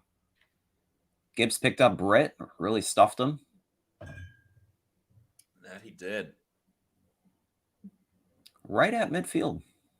Less than a minute to go. Hand off to Gibbs. Probably the best run of the day for the Lions, and wasn't even that good.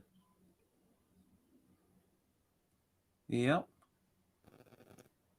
Got one more play here, I'd say, in the first quarter. Yeah. Second and foe.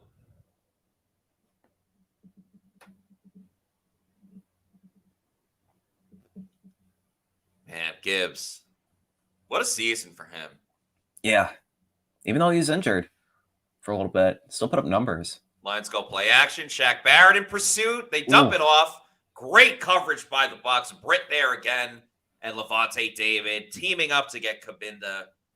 And that's going to do it for the first quarter. Yep. Tied up at 3 after 1. Gotta say, really have liked how the Bucs have played. I mean, they overcame the turnover. Should have had one of their own turnovers. Like what they're seeing. Like what I'm seeing from the defense. Offenses move the ball. Again, just the sack's been the great equalizer. Yeah. Definitely will say so far that the defense has played better than the offense, really just containing the Lions' set of playmakers. Amon-Ra St. Brown, he's been really tightly covered, but he's just so good to make those contested catches. Yeah, absolutely. Pete says, good end to the quarter. Brandon Stevens says, letting up 5 yards on first down on a run isn't going to help the defense. All right. They didn't have one play. That was fantastic. Josue Ortiz says, guys, I'm nervous about Mike today. I'd be a little worried too. Needs to rebound. 32 says, great job. Alden Nance says, need to stop here. Ed Gaines says, kept it even till everyone calmed down. Yeah, that's true too. Because naturally the crowd is going to be more fired up as soon as the game starts versus midway through the game. Yeah, and the Bucs too. I mean, they're probably really nervous going in there at Ford Field where the crowd is just electric. Yeah. So just getting into a rhythm early. Kathy Gillespie says, yeah, but they are still chipping away at yards. No bueno. I mean, they're not going to get stopped for no gain every single time. Yeah. Jackie says, now the game begins. Where's the one? Brandon Stevens, I can't put up your comment because there's some profanity to it, but I think the over is still possible. Yeah. Like even the Packers-Niners game, the over came close, but they like And it was didn't like do anything in the first half. It was like 7-6 at half too. So Yeah, exactly. You just need the one big quarter. yeah. And for the Bucs, it's not the first quarter. That's a quarter they scored the least amount of points in. Exactly. They get better as the game goes. Yeah.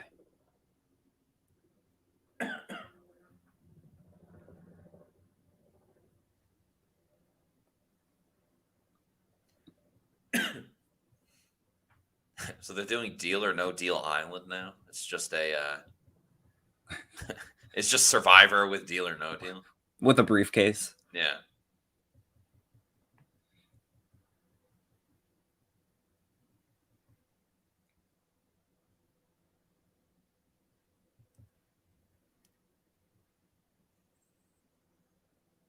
Yeah, haven't seen a ton of Devin White. I haven't either. He is in on this play. Yeah. 3rd and 4. Gibbs goes in motion. Still lining up, though, at receiver. Bucs bring a little blitz. They blitzed Winfield. Oh, it's caught by Laporta. Poor Carlton Davis. Just very tight coverage. And, it's not bad coverage at all, but yeah. man, just a little bit more. Zion was a deep safety there, too. And they dropped Vita Vea into coverage as well. Incredible. Yeah. But didn't work, so. Goff has time. Goff has all day to throw. Oh, nice play. Completed to Laporta, but for a very short gain, so. Good coverage by the Bucs. The front four not getting home. That will be a chess match for the whole game.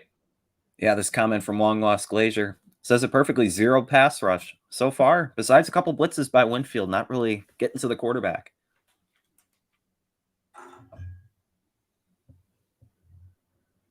Second and 8 here. Laporta out wide. Goff and shotgun, barking out orders. Goff looking over the middle, caught by Laporta. Breaks that zone. Seen a lot of Jahmyr Gibbs, too. Not really much of David Montgomery. Yeah. Laporta was questionable for the game, but, the playoffs, you kind of expect the questionable to play. He looks fully healthy out here. He does. Nice cut on the route. Goff is 7-7. Wow. Goff to the end zone. Ooh. Incomplete. Had St. Brown. Nice coverage by Dean there. Solid.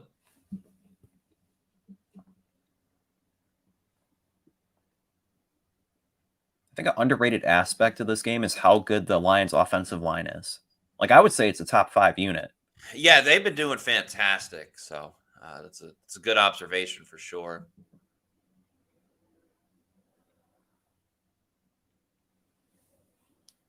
Remember, they did hold the Lions to a field goal last time. Bucs send the blitz. Swing pass to the outside to Gibbs. He's down. I think it's about 5. I thought he was about to, kind of surf the Bucs players into standing up. But KJ Britt did a pretty good job of holding him down. Bucs defense Monday night was 0 for 11 in giving up the Eagles' first downs. Today, 3 of 5. That's huge. Yeah, it's still pretty early to give a full, hey, they just couldn't get the job done on 3rd down. Oh, wide open. That's a touchdown for Detroit. I think that's Josh Reynolds. JR. He has a great rapport with Jared Goff, both former Rams. But Detroit methodically moved the ball down the field. Yeah, they did.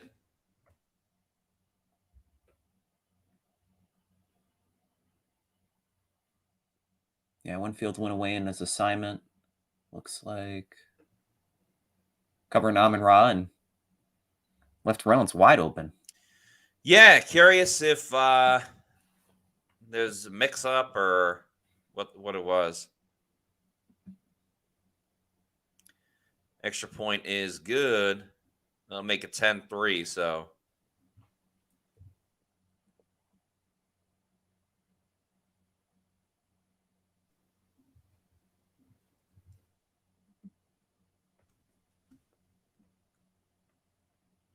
You know what needs to happen now, Matt? The Bucs offense needs to do the same thing. Hey, yes, they do.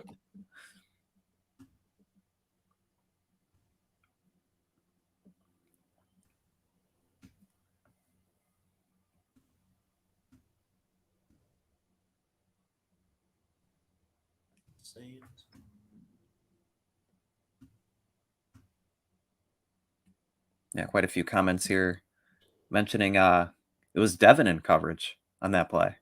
Well, we don't know what the call was. Was it supposed to be From zone? a TV point of view. Man? But Todd Bowles' defense could be something totally different. Yeah, like we can't just blatantly put it on Devin White. As much as everyone wants to blame him. And we'll see. Like, we could look at a replay and be like, oh, that was on Devin. Yeah.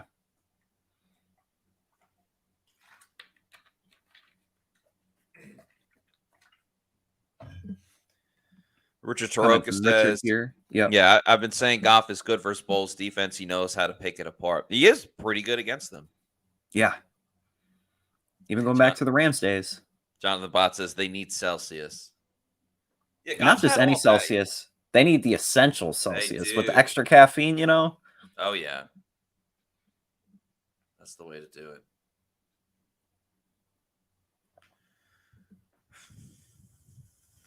Pretty entertaining game so far, though. And let's remember, Bucs do get the ball in the second half to start it. So, again, just keeping it close, I think, is big. They're only down a touchdown. This game is by no means over, or even close to over. But I also believe the Bucs cannot get too far behind, because one thing we haven't seen the Bucs offense do is like really play from behind in a multiple score deficit. And Dave Canales has been criticized for not kind of like upping the tempo, upping the juice, or really just like kind of changing up the game plan when they are down by 2 scores. Yeah, definitely. And there isn't Tom Brady either to lead the miraculous fourth quarter drives. And there's nothing that has to change on this drive. Like, they can still run it as much as they want, throw it as much as they want. So really just can't get behind by 2 scores. Yeah.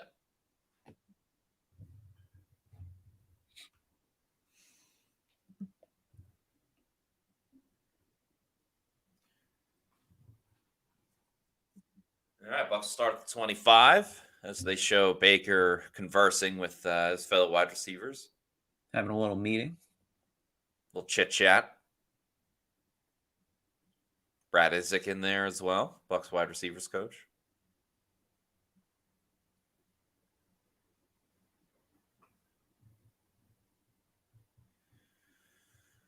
Bucs have ran it fairly efficient.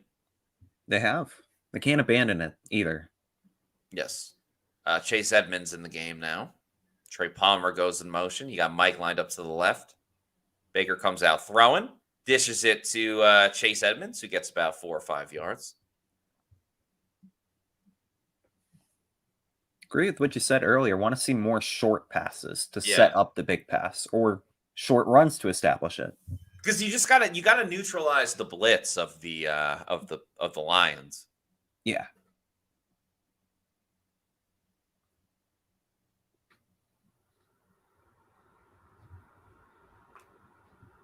Because I think once you get the ball to their playmakers, they can do some damage for sure. They can make plays. Yeah. That's why it's called playmaker. Edmonds for about 2 yards. That reminds me, I remember the Germany game, a Spielmacher. Yes, Spielmacher. Yeah.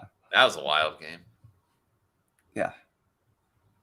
Can't wait till they go international again. That'll be a good time. Yeah, I don't know when that'll be. I mean, they're adding more international games. I know there was an announcement that the Panthers have an international game, but we've already seen the Bucs and Panthers in England.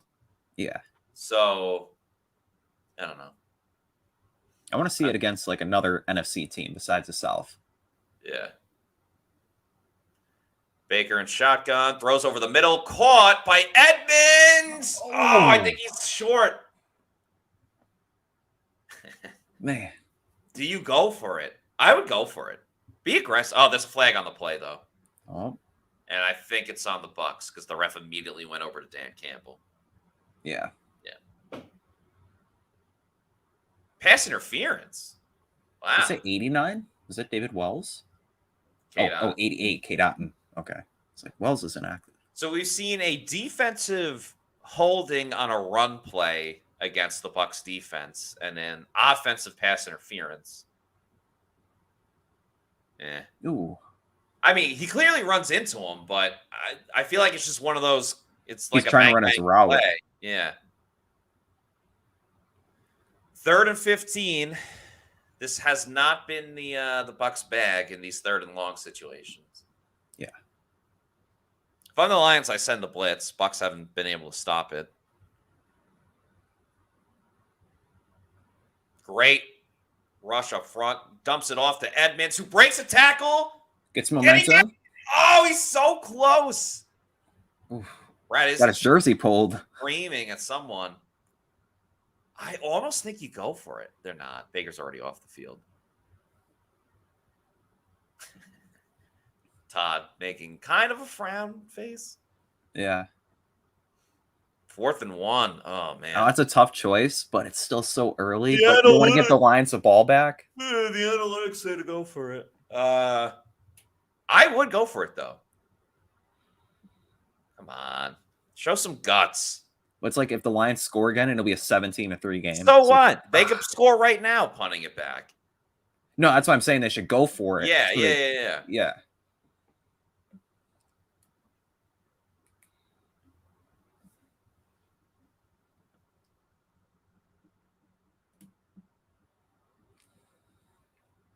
Camarda with his first punt of the game. See, like, that's such a waste. Good try by Josh Hayes. Ugh.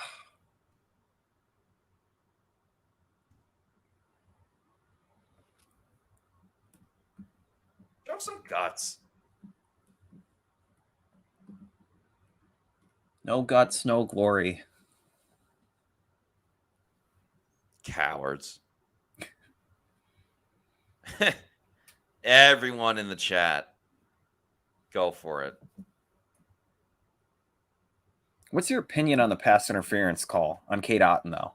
Like, I feel like he was just running his route and just bumped shoulders. With I don't think it was a Anzalone. penalty. Yeah.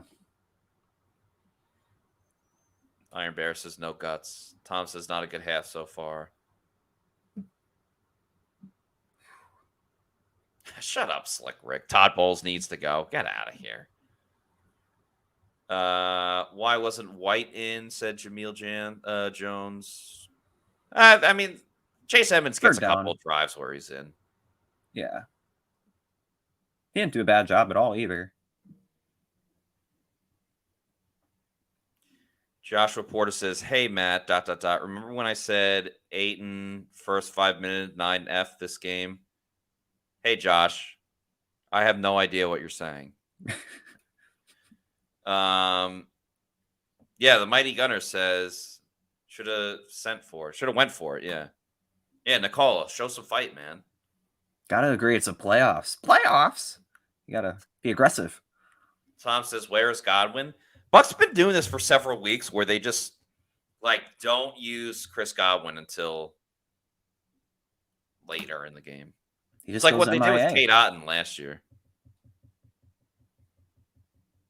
Tim Ford says Mike Evans starting to disappear in big games. Yo, let's see what adjustments the Bucs make on defense. Got to dial up the pass rush somehow, some way. But I agree, but I don't know if that means just okay, let's blitz them more. Yeah, that's not the answer, but even the 4-man rush just has to get home. Yeah.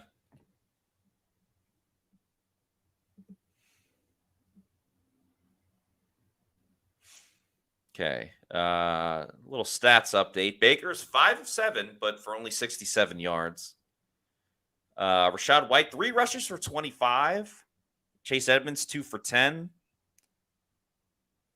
Trey Palmer leads the Bucs with 23 receiving yards with 1 catch. Every player has 1 catch except for Chase Edmonds has 2. Jared Goff gonna scramble and slides after about 7 or 8 yards. Goff is 11 of 16 for 78 yards and a touchdown. Yep. Jahmyr Gibbs is 4 for 17 rushing. Montgomery's 3 for 8. Sam Laporta leads the Lions with 3 catches for 30 yards. Tackling wise, KJ Britt has 8 tackles already. That's really insane. Yeah. The next closest is Levante David with 3. Brian Branch leads the Lions with 4 tackles. Second down, Goff to the outside, hits Laporta. Simon McCollum dives at Laporta to slightly knock him out of bounds. I mean, he's trusting his tackling, though, like more this season. And that was trying to make a big hit, even though he bounced off of him.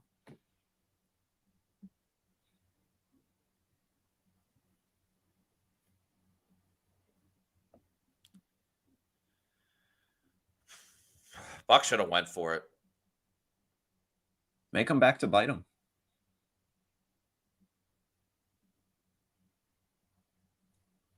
Should have went for it. I don't know how many stops the Bucs defense is going to get today. Yeah. They did on second down.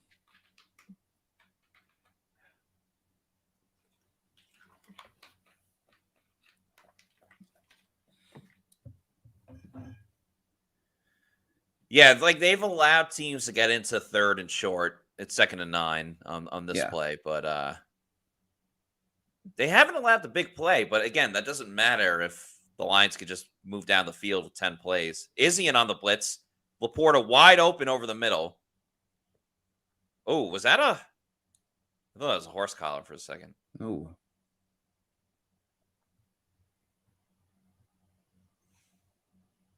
Yeah, Laporta, man. He's been the guy so far. Yeah. All the focus on Amon-Ra, but he's been wide open up the middle. Right over the middle.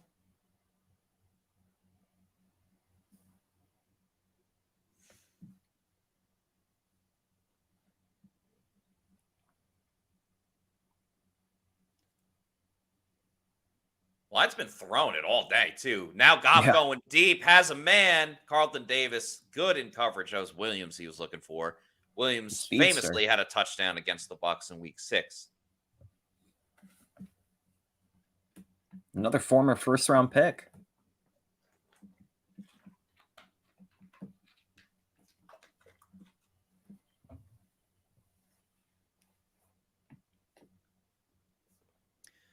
Bucs have yet to score a touchdown against the Lions this season.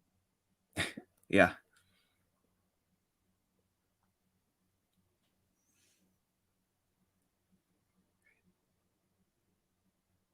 Goff again. Lions not even trying to run the football. Jamel Dean with a big stop. Don't make a scene. All right, this is one of the longest third down situations the Bucs have been in today, defensively. Need the stop. It's not a 3rd and 2, 3rd and 3. You got to make Goff throw it. Yeah, because if you think about it too, Bucs can, if they get the stop, I know there's 6 minutes, a little under 7 minutes to go. But you could run your 4-minute offense. Goff drops back, has plenty of time, throws it over the middle. The ball is dropped by Amon-Ra St. Brown. Bucs catch a big time break. That's unexpected. Yeah.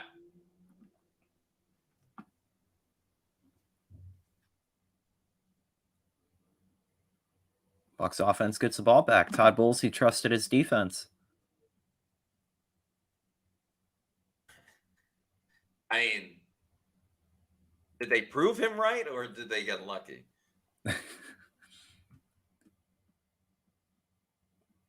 More so get lucky, but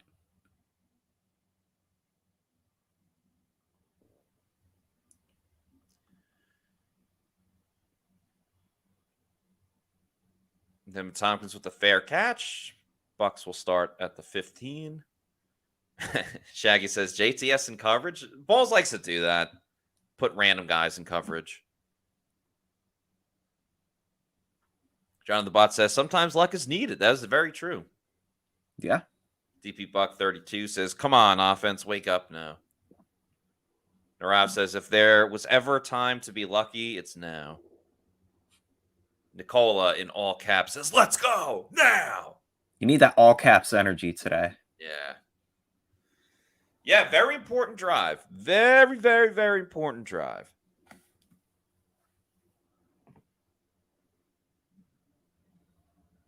Jonathan Bott says, Evans, get your head in the game.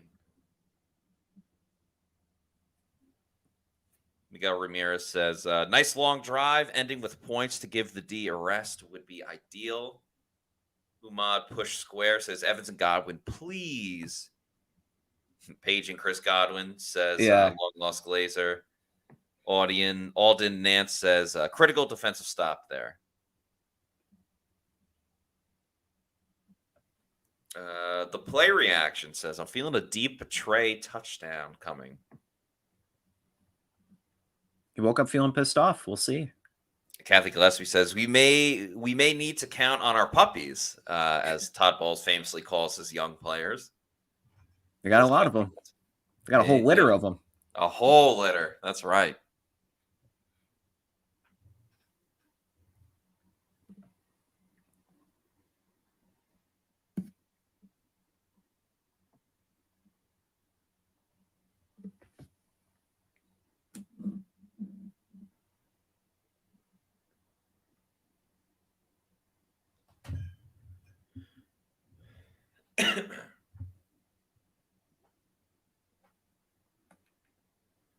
Felix Schmidt says we need an edge in the offseason.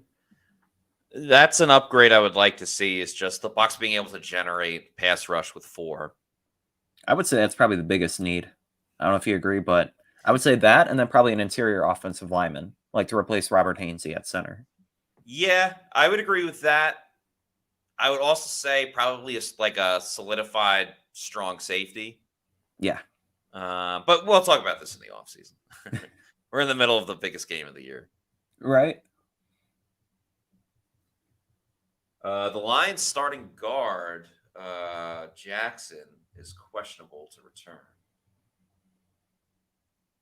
So the Bucs just can't hibernate now. They got to rev their engines.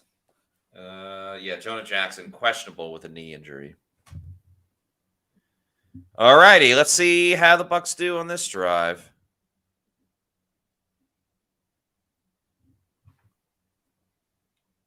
Baker making in there. some adjustments. Go play action. Baker fires, and it's caught by Mike Evans.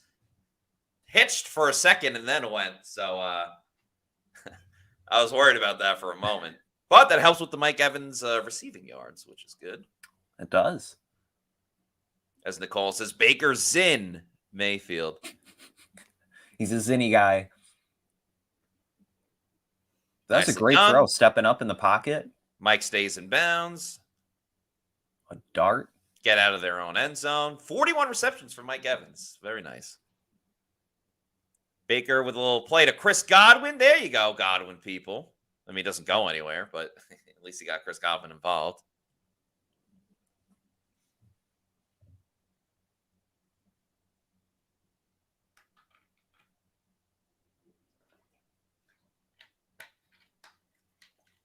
Nice play by Hutchinson. Read it pretty well. Yeah, he did. Because you would think that Godwin probably is able to get past that first defensive tackle that sprinted over.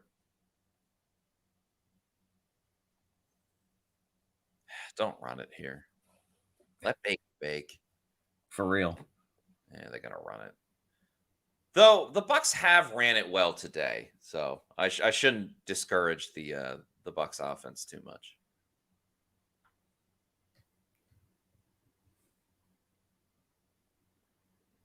All right, what do you want to see on this third down? I would have Trey Palmer go long. I would have Mike and Chris run crossers. And I would have K. Dotton go, I'd say like right to like the middle of pretty much the 50-yard line, do like a button hook there. All right, they completed to Rachaad White, who makes a great move and heads up the field for a first down. White could have been tackled right away, but does an excellent job avoiding the defender. That's why you get him involved in the passing game. Yeah. Different guy. Hutchinson went in unblocked, but, you had more rushers than blockers in there.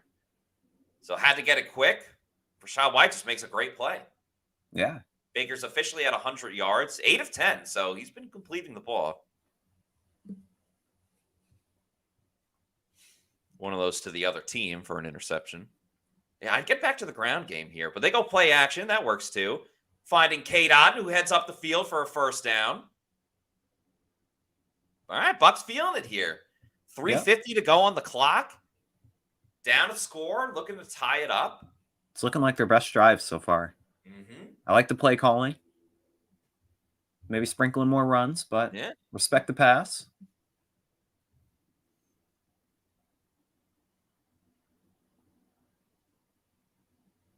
Chase Edmonds back in. You'll have 3 receivers to the left. Godwin goes in motion to the right side. Otten's on the right side as well on the line of scrimmage. They go play action again. Baker's got to avoid the pass rush right away. Just get rid of it, dude. That was a good play by Baker. You can avoid the sack. You can live to fight another day. That was smart because he wanted to extend it, but he couldn't. If there's one thing he's done well this year, it's evading pressure. He always seems to evade that first guy and tries to find a way around. Oh, Hainsey got beat badly. That sucks too, because I think obviously he couldn't throw it because he was under duress, but I think that was Trey Palmer about 15 yards down the field.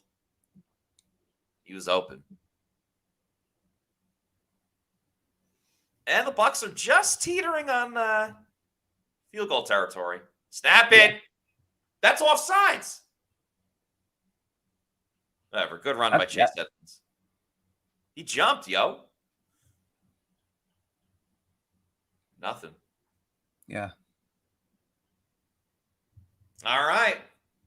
Interesting. I wonder if this is 4 down territory. Because, yes, McLaughlin can hit it. But let's just say the Bucs end up 4th and 1. What does that do if he hits it? I feel like you got to score. That's I mean, you could argue you make it 10-6. Even if the Lions get the ball back, they're probably kicking a field goal versus a touchdown, so it's still a one-possession game. Yeah, and you get the ball second half. But... yeah. Blitz over the middle, throws just a bit high. Now you have no choice. You got to kick it. Yeah.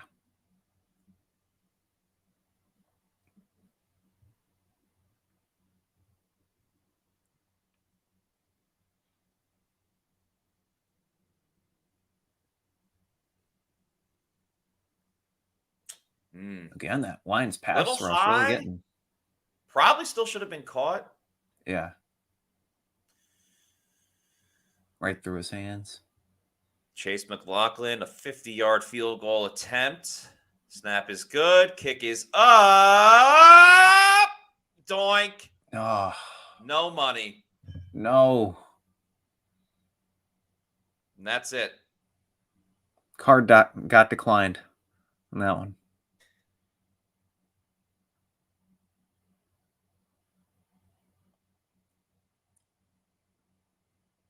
Wow.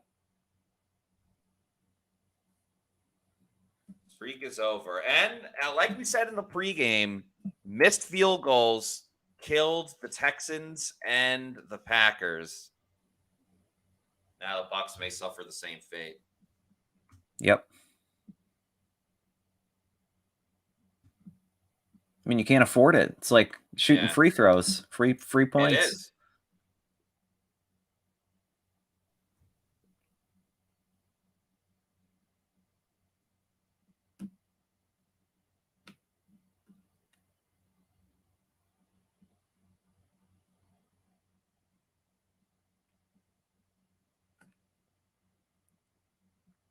Kathy's comment here. So many negatives adding up. It's really just offense. I feel like they've been getting out, starting to move the ball past midfield to get just on the cusp of field goal range. And yeah. I mean, you can't rely on Chase McLaughlin. You got to rely on finding that pylon. Yeah. I mean, sure, you want him to hit it, but yeah, it's on the Bucs offense.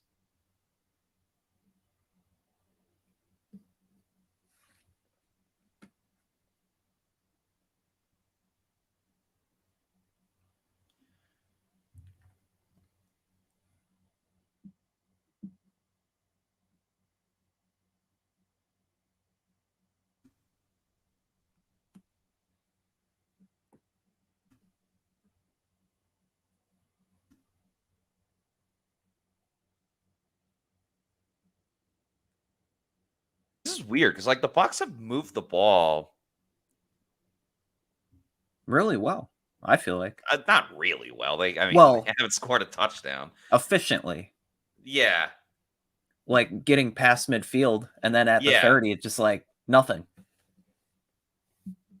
Brian Sheffer says have to be aggressive in these games. Angle says Hainsey looking like the entrance to Disney World today. Crispin DaCosta says center and guards getting embarrassed. Yeah, that's true. Yeah. Brand Stevens says maybe we can get a turnover here. We should already have one.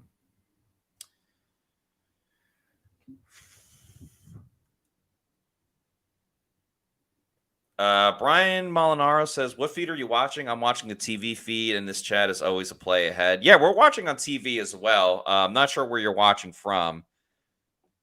If anything, Brian, just pause us and then sync it up to when you're watching. Yeah. All right, this is crucial because you got to stop here. Even if there's not time left, at worst, you're going down one score. And you get the ball at halftime. I mean, you'll take that, but when it's 2 possessions, it makes it all the more harder to come back. Because if you come out the second half scoring, you're still down. Yeah.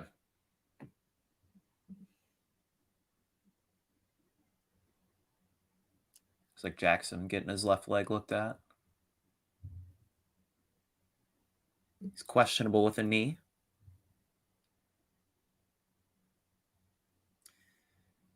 McLaughlin.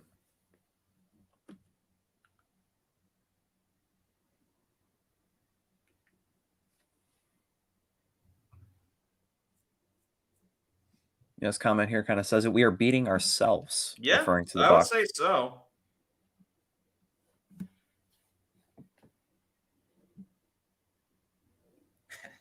A lot of people are saying the game is over. It's like you're down 7. Yeah. 32 minutes of football left. Yeah.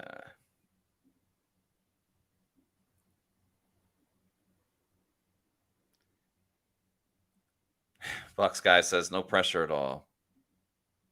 Malcolm Hathorn says if we go to the half only down 10-3, it's at least something. Yeah, that'd be huge. And also, as Alden Nance says, they get the ball to start the second half. So that's very important. They're still in the fight. He's got to start landing blows. Mm-hmm.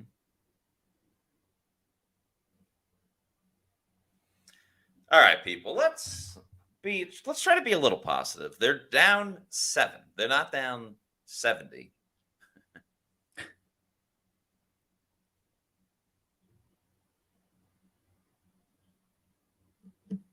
What's this commercial? You got LeBron, CJ Stroud, Caitlin Clark.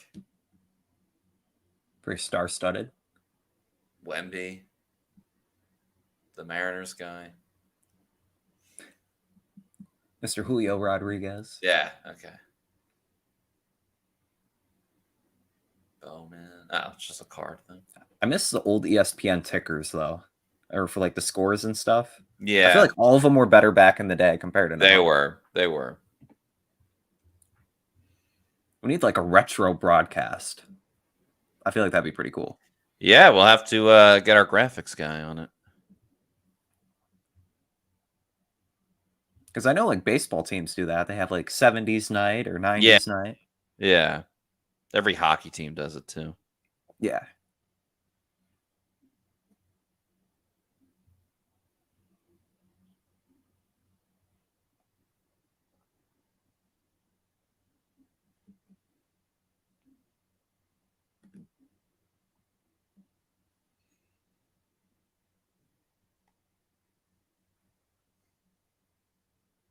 All right, back to the action.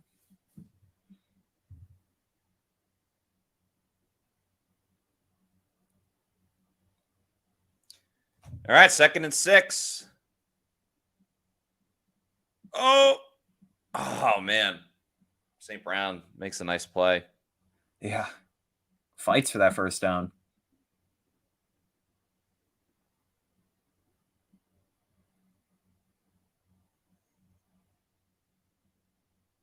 Izzy tried to make the stop. Was his elbow down? No. His hand was down, but not his elbow. They got out of bounds too. Smart play.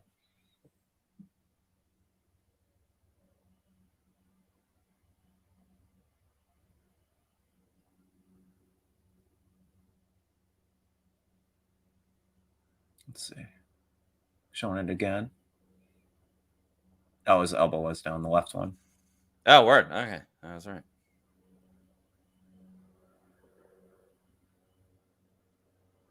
He was trying to do the bear crawl, though. He was. Great effort. It's 3rd down, too.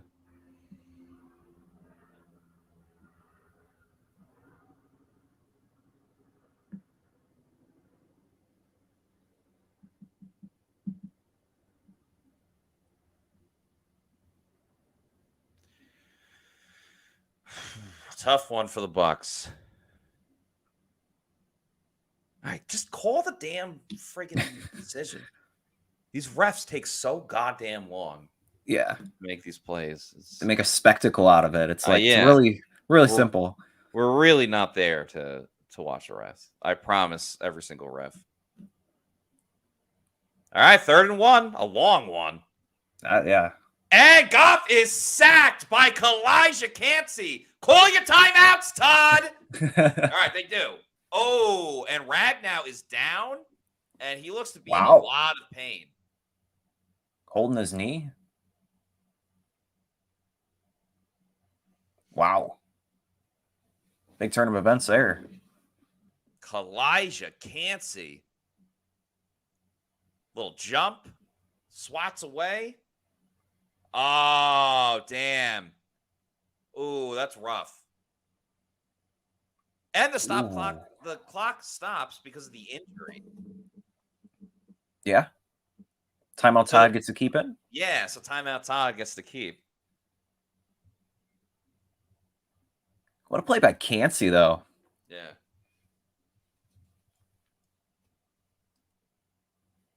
Just got to be aggressive when you get the ball back.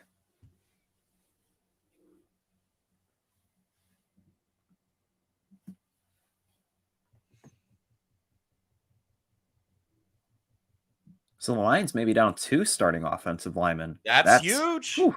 And Bucs can still, I mean, obviously the missed field goal by McLaughlin sucks, but they would have a chance to kind of right that wrong and kick a field goal late here, depending on what the Lions decide to do on 4th down. Because, I mean, if anyone goes for it on 4th down, it's Dan Campbell. But I think even he would punt it in this situation. Because, like, you're at midfield, you can pin him down deep, you have the lead.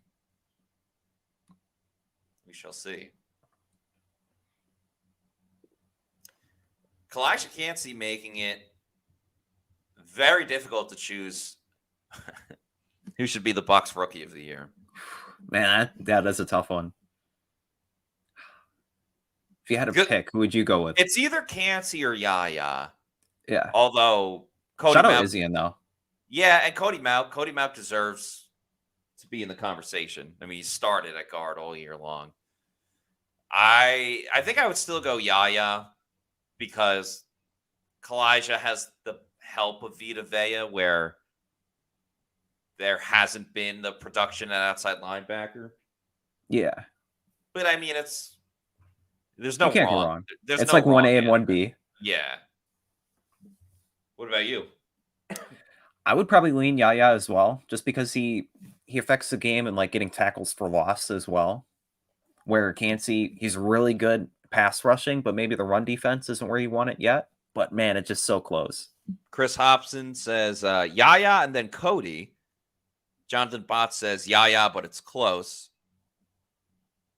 Angle says Yaya is good. Cansey is generational. I mean, you don't see many defensive tackles being able to get after the quarterback like he does.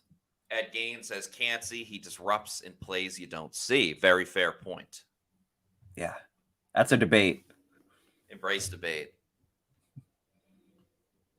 Rich Taroka says Yaya starting only 7 games. Bucs guy says it's a tie. Yeah.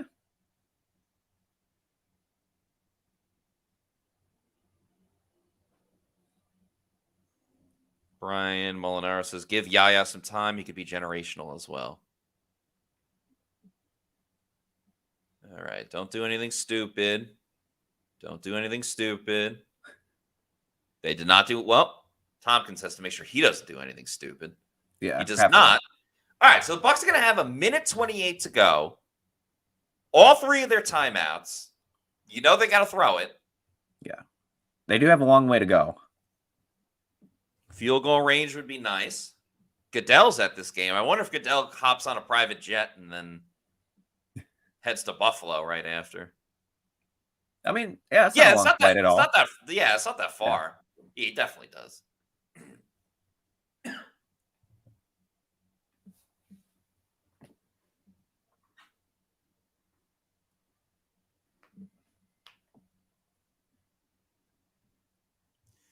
All right, let's see if the Bucs can do some work with 1:28. And they're going to run it with Rachaad White. But he gets a first down. Move it. Where's the ref? You got to get there, place the ball. Everyone knows that. Yeah. Not waiting for your 40-yard time. You need to get moving. Yeah.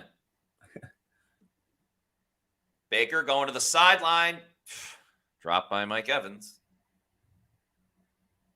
Stops the clock, but who cares? You need 70 yards. He would have been out of bounds making that catch. It's like right in his hands.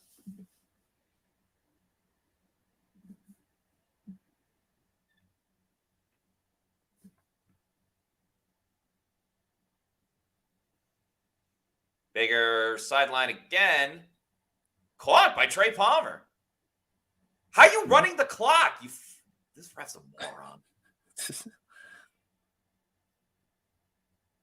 I guess. Yeah, I guess technically. Nice one-handed catch though by Palmer.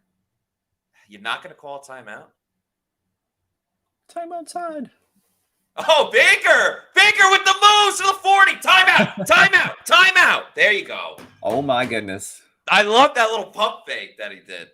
Is that Lamar or is that Baker? Yeah, Couldn't right. tell. Okay, 35 seconds. Getting into field goal range.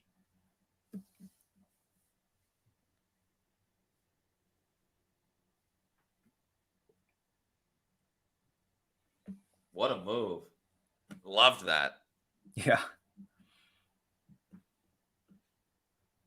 So this drive so far, run by Rachaad White, incompletion to Mike Evans, completion to Trey Palmer, and a run by Baker Mayfield. Incredible. That might have been the best Baker run this year. Just the way he pump probably. fake and he said, whoop, can't get me. Held on to the ball. Yeah, because Rachaad White would have been stopped. Yeah. 2 timeouts for Tampa Bay, so they can do whatever they want. But they cannot run the ball. No. As much as Dave Canales wants to. Baker looking for Mike. He's got to get out of bounds. Get out of bounds. Nice play by Mike Evans. A couple of extra yards as well. That was huge. Smartly gets out of bounds. great football IQ by Mike.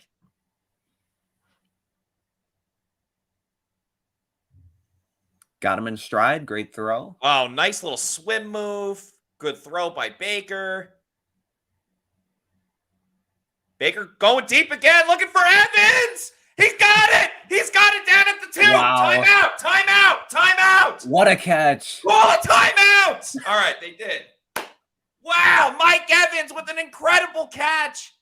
And if Sutton doesn't tackle him there, he gets into the end zone. Throw the fade to Mike Evans. They haven't done it in quite a while. This would be a great time for a fade to Mike Evans.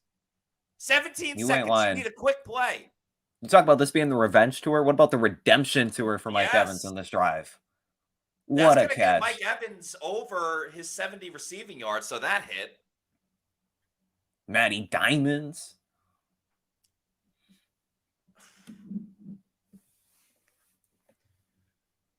Oh, man. All right. This is Mike Evans, guys. Yes. Will the real Mike Evans Yeah. please stand up? They have not shown Eminem yet. Okay, 18 seconds. Bucs do have a timeout, so they can run the ball at the 2-yard line. Wouldn't be opposed to it. They've had success doing it today. Short field. Yeah. Got to call those timeouts, so got one left. I wouldn't hate a run play. I mean, selfishly, I want a Mike Evans touchdown, but I would not hate a run play.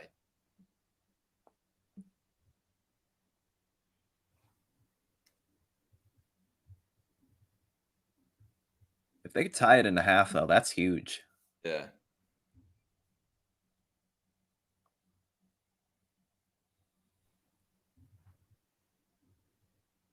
All right, Bucs in shotgun. Evans is in the slot. Looking for Otten. They throw a flag, though. I think this is going to be on the Bucs. Oh. Nice route by Otten, too. What's the call? Come on, refs. We're not here for you. Give me something. Baker celebrating. Hold up. Come on. Come on. It's a touchdown. After a long review, which I guess if you had the audio, touchdown Tampa Bay. Touchdown. Kate Otten, wide open. Baker, let Baker bake. Beat Anzalone on there. That's how you end the first half, ladies and gentlemen. Got to hit the extra point.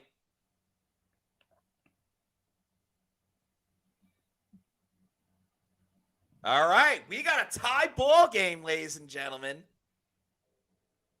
10-10. Who would have thunk?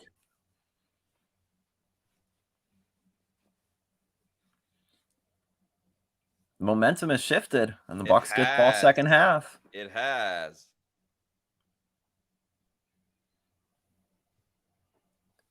Got to give the Bucs an A+ on that drive. It had everything. The Baker moves, the Mike Evans catches.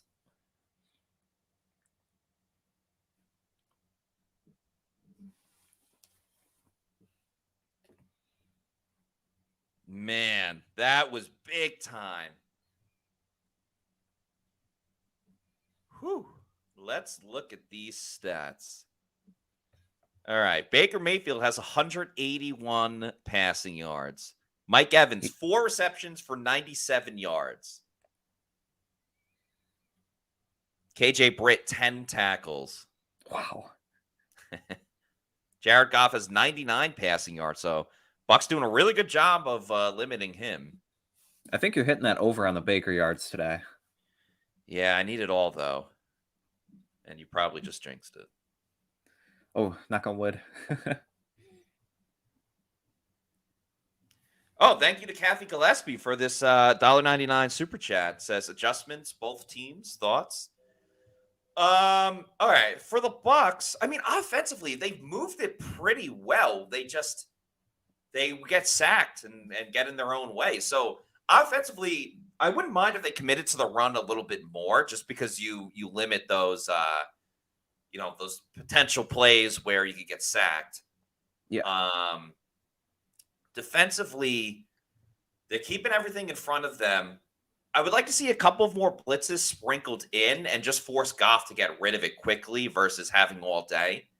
But again, be deliberate with it. Those would be my halftime adjustments. Yeah, I definitely would say establish a run. Right now, Baker has 18 pass attempts, while Rashad White only has 5 running attempts. So definitely get Rashad White more involved. He's had success. And then defensively, I thought they've played pretty well. They've been Yeah. able to contain Amon-Ra. They got to cover Sam Laporta. But overall, they've really limited Jared Goff to short throws. So just keeping that up, and they've been pretty good in run defense. So Yeah. All right. We're at halftime, so going to take a break, and we'll be back for the second half. Later.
All right, we are back for the start of the second half. It is a 10-10 game between the Bucs and the Detroit Lions. I'm Matt Matera. Joining with me for the second half, he was on the pregame show. He's back for the third and fourth quarter, and who knows, maybe overtime. Josh Capo. Josh, how you doing? And give me your thoughts on a very entertaining first half. Yeah, so basically, everybody can thank me. I noticed right before the 2-minute warning that I had not switched my hoodie, that I was still drinking the blue raspberry Celsius, and I immediately swapped into this one right here and found me an orange sickle Celsius. My man. Bucs immediately go on a 92-yard drive. Mike Evans decided he wanted to start catching the ball as if it was his job. They score a touchdown and tie the game. So you're welcome, Bucs fans. I did it. And fans are thanking you. Bat W says thank you, Josh. Shout out to Christopher Dugan, Mr. Dukes in the house, saying New Hampshire's biggest Bucs fan are confident the boys will be booking the charter to San Francisco in about 90 minutes. I appreciate your confidence in the team, Mr. Dugan. Josh Porter says, Dan must have been yelling at halftime, LMAO. Nicole says, let's score. Huge that the Bucs get the ball out of the half. Yes, they do. How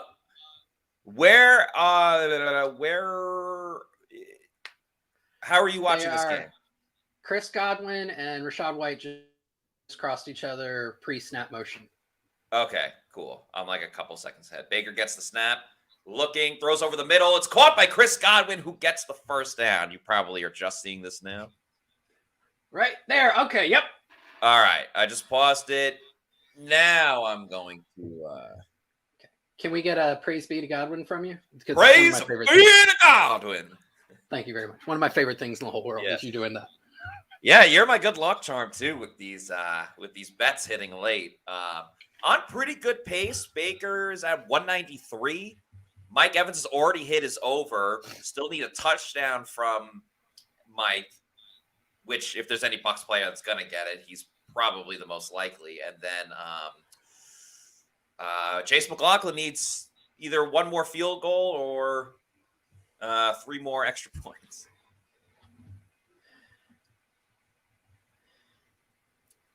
Bucs run it with Rachaad White on first down for a couple of yards.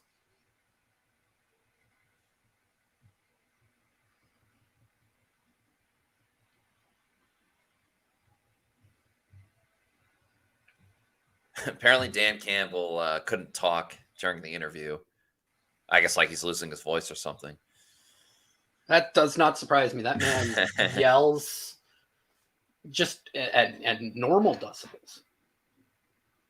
Devin Tompkins goes in motion. They run it with Rachaad White again, who gets a first down and more, has to avoid his own blockers. Bucs haven't always ran it today, Josh, but when they have mostly been efficient. They really have. On designed runs before or in the first half, I want to say they averaged over 7 yards a carry.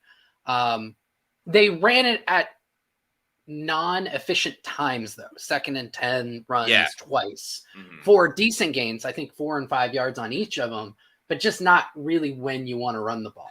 Yeah. Bucs over midfield. I thought for a second that Baker held on to that. Had me fooled, but they run it with Sexy Chad. So I was just thinking about this. It feels like this game should be much higher scoring than it is. Yeah. Both offenses have moved the ball at different times pretty well. Just haven't been able to put it in the end zone. Yeah, that's kind of been the key. A couple of mistakes, Bucs should have had an interception, which would have taken even more points off the board. Chase McLaughlin missed the field goal.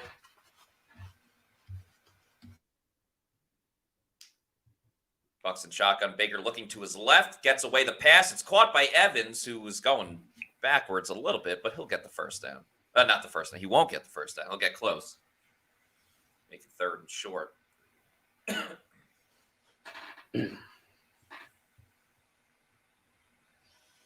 know it's 3rd down, but I don't know. I kind of want to see a deep shot here. Interesting enough that on 3rd and 2 in their first matchup, the Bucs went with a deep shot in the 4th. I think it was the 4th quarter to Trey Palmer. Yeah, Trey. And that was on a 3rd and short. All right, 5 seconds to get the snap. Baker, oh boy, that play had no chance. I mean, unblocked. Baker pump fake, didn't see him coming. Not ideal.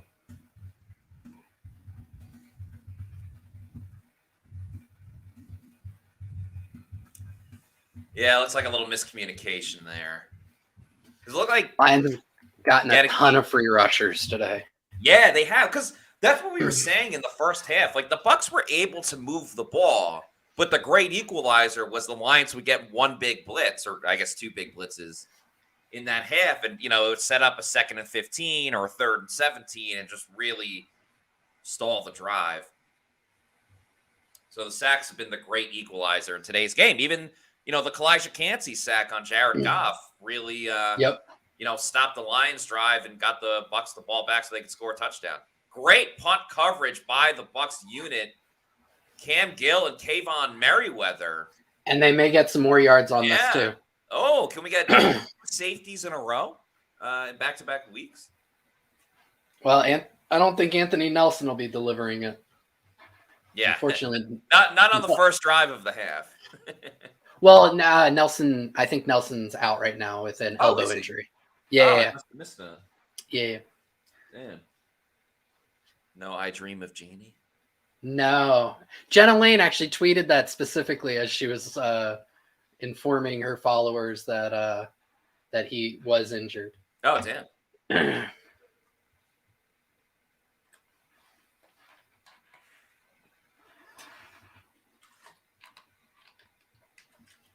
this high-stakes game.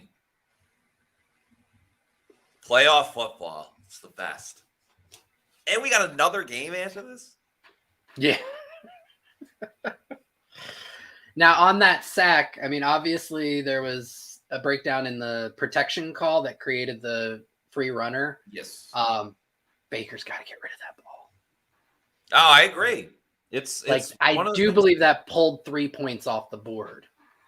My favorite play of Baker in the first half was when he avoided that sack and then just threw it away. Yeah, I know exactly which one you're talking about. Yeah, I think that's the drive when Camarda ended up missing the field goal. But nonetheless. Let's get to some comments from the people. Yeah, Bucs guy says you can't give up a sack there. Sadonaut says Buccaneers win the bowl. Interesting. Yeah. Josh Porter says Bucs stop the stupid mistakes and maybe they can actually win this game. Yeah, a lot of self-inflicted wounds.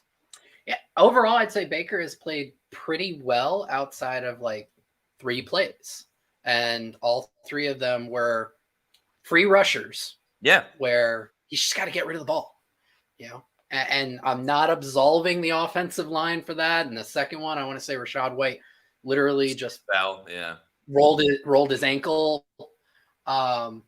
But, that's what the elite quarterbacks do in those situations. They're able to get the ball out. Other than that, he's been great. 15 of 20, 198 yards, I think. And a touchdown. Yeah, and then there's a pick on his stat line that should not go to him. That was all on Evans. Yeah, it's essentially like they should just count it as a fumble on Evans or give Mike Evans an interception. Maybe they should start doing that. And they're passing the run. Yes, they are. And it's working. Okay, left guard Jonah Jackson is out for the Lions. He will not be in for the rest of the game. Now, the big question is, did Frank Ragnow, was he able to return to the game? I think he was injured late there. Yeah, he was on the Kalijah Cansey sack. Mm-hmm. Yeah, it does look like Ragnar. Yeah, I think he's in there. But still, with Jackson being out, that's a huge opportunity for Cansey and Vea. Lions have passed we talked about the Bucs, how they've ran it well, but they haven't run it too much.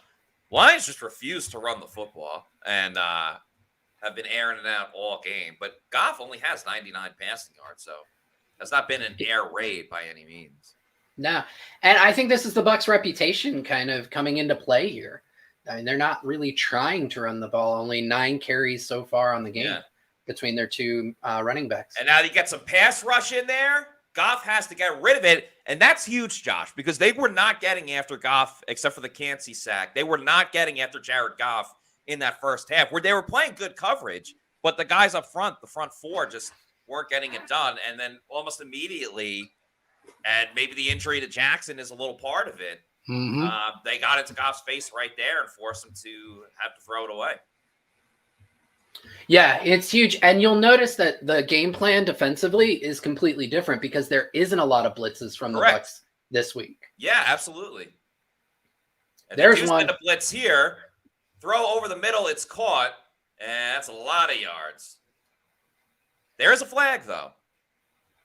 So hold your horses. Could it be holding? The chop block. Okay. Whoa! Bucs will take it. You don't see that very often. Montgomery. Let's see. Is it on KJ Britt? Against, either Britt or yeah. It touched the lineman and he cut him. That's huge because that's a big play. That backs them up 10 yards and sets up 3rd and 20. Yeah. By the way, how about that first half for KJ Britt? 10 tackles. Yeah, I mean, enjoy the game from the sidelines, Devin White. Yeah, 3rd and 17.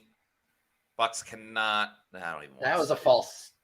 That looked like a false start. All right, make the tackle. There you go. Christian Izzian, pretty solid tackler on this team. Love the hustle from Christian Izzian week in and week out. Pewter Report alumni and friend of the program, John Ledyard, I don't know why his name just blanked for a second, had a great video that he put on Twitter or X the other day of a great hustle play by Izzian against the Eagles where he blitzed and then ran all the way down and tracked it down. Yeah, and tracked down the receiver. So love the hustle. Across the board, you see all of these young Bucs players, Yaya Diaby, Christian Izzian.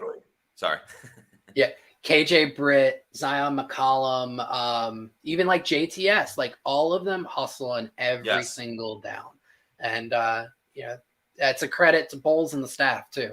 Mm-hmm. Oh, man. Bucs are going to have pretty good field position for the second drive. Oh, boy. The drama. As Long Lost Glazer says, terrible punt.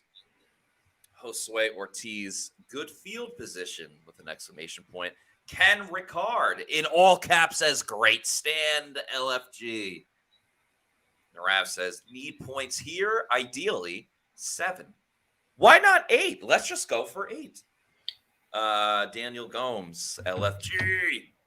Joshua Porter, feeling confident, says, taking the lead right here. And this is why, we talked about it pregame. When you're the underdog, which the Bucs are, you can't let the favored team hang around, especially at home. Yes. So, they have all the momentum heading in their way because you have the 2-minute drill, the huge catches by Mike Evans with some great, amazingly placed balls by Baker Mayfield. You come out of it, you get a big defensive stand. This is where you have to capitalize on that momentum because if Detroit's able to take them to a 3-and-out, that place is going to get louder than it's been all day. Yep. Yeah, that's a really good point. Man, the Bucs could take the lead. Not something I think either one of us expected to be saying on January 21st, back when the season started. Yeah. Damn. I wish in March after they signed Baker, I was like, you know what? He's going to take them to the NFC Championship game. Just you watch. I mean, they still got to finish it here, but nonetheless, I mean, I know the Lions are the NFL. A lot of people are going to be happy for them, rooting for them. They're the darling. Yeah, but I mean, this Bucs team, how could you not enjoy them? Baker Mayfield. Well, and the vibes around the team, like I don't think there are two different vibes quarterbacks than like Tom Brady and Baker Mayfield. Yeah, that's very true. Like Brady is like the robot, and Baker's just like the party boy with the chip on his shoulder in the best ways. Yes, not like. I mean, I like Johnny Football, but you'd rather have Baker the football player versus Johnny the football. All right, let's see how the Bucs offense does on this drive. Their second of the second half. They're going to start with a terrible unblocked run play. Part of this offense has been unblocked defenders, and always from the slot. You know, they're just the Bucs aren't picking up those off slot. The edge. And you can see and they're coming in late. Credit to Detroit that they're disguising it out late. You see Chris Godwin trying to call it out at the last possible second because they're breaking real late. A lot of times when you see slot blitzes, the guy starts cheating in early in the cadence, and maybe Detroit has the cadence for Tampa Bay down a little bit. Baker looking, throws over the middle, incomplete, looking for K-Dot.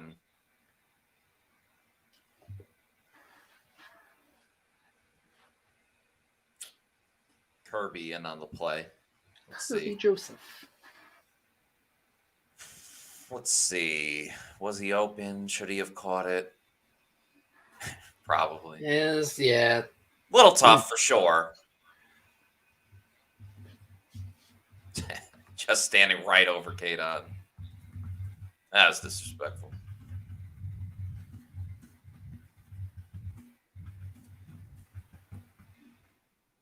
You got Mike one-on-one. Lions bring the blitz. Baker looking for Mike. Thought they were going to get a little hand fighting going. Nope. 3 and out for Tampa Bay. They cannot take advantage of the good field position because they lost a ton of yards on their first play. Could not recover. Yep. I just tweeted out that Baker's ball placement had been elite all game long. Of course.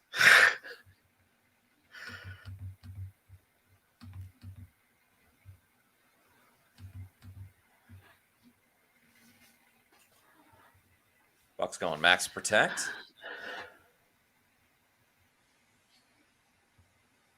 That place has got to be so loud. Yeah. Ooh, all right, Camarda gets it away. Flag There's down. a flag. Uh-oh. All right, Bucs are fine.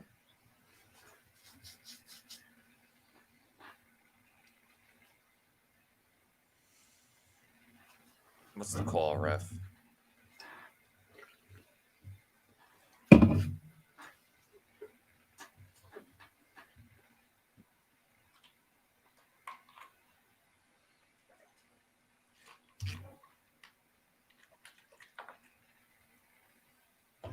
False start on the Bucs. Yeah. Oh, illegal formation. Boss, yay.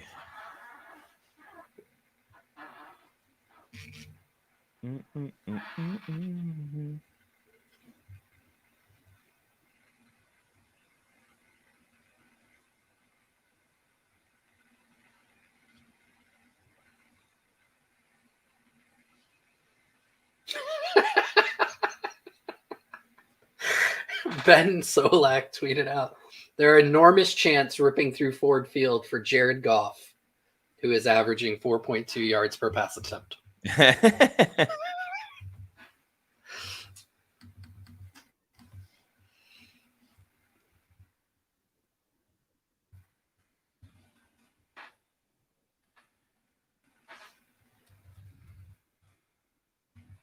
Okay, Kayvon Merriweather has an ankle injury.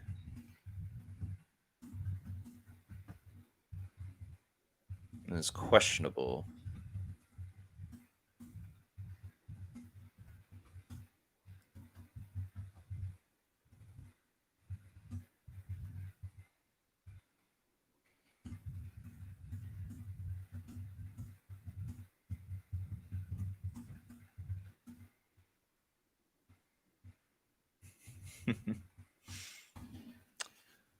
Let's see. All right. Joshua Parker says the Bucs have had moments looking like the young team that they are. A lot of mistakes that can lose you a playoff game.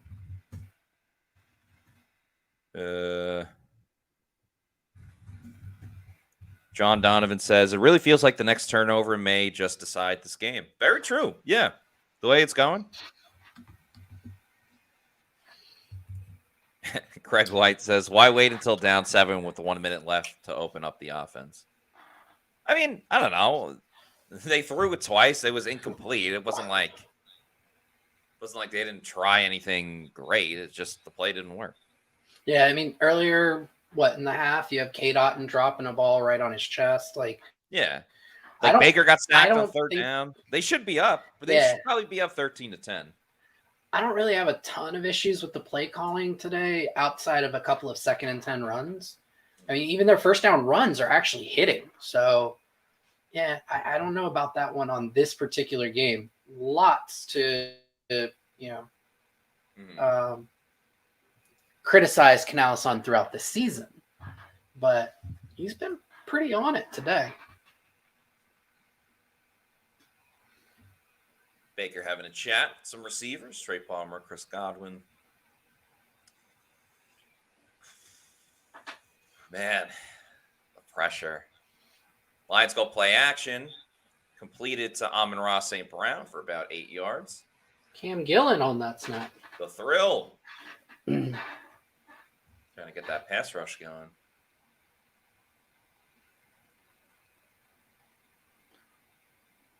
Another highlighting KJ Britt. Nice. Get lit, KJ Britt. Do you feel like the Bucs just are satisfied with him being the starting Mike next year? Or do you think there will be competition for that? I think there'll be competition, but I kind of feel like it's KJ Britt's job to lose at the moment. To lose? I don't think it should stop the Bucs from either, they're going to blow the whistle? How about a little hustle from everyone else? Everyone's just standing there. Guess who is in on that one once KJ again? Britt. Yeah. KJ Britt. KJ Britt was the only guy still trying to do something.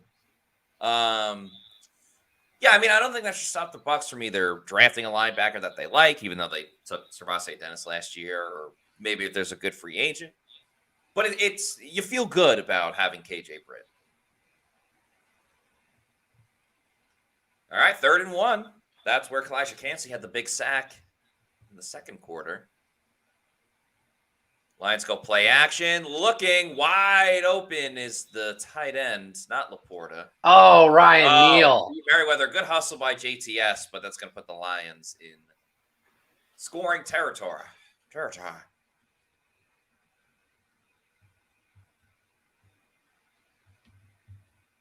Yeah, it's just your classic play action play. Hold the block for a second or two. And the Bucs covered up the original play design. Yeah, I don't think that was wanted to go to his. Yeah, Goff wanted to get to Laporta in the right flat, and when that didn't happen, he was able to find right on kind of that Y leak. Yeah, and Ryan Neal got toasted. Yeah, just nothing there. Oh, Shaq, no outside contain. Gibbs gets about 7.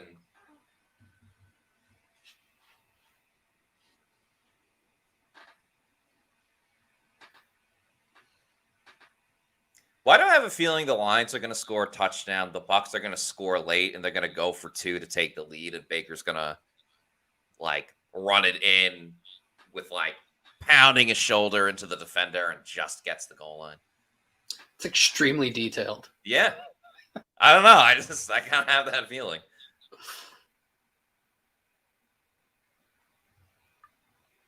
Ooh. That looks like it's converted. Looks like a Bucs player down, too. Is that Yaya? Yeah, I think so. It is Yeah. Oh man. Yaya's playing with an injured shoulder too. He had like a weird cast thing during practice this week.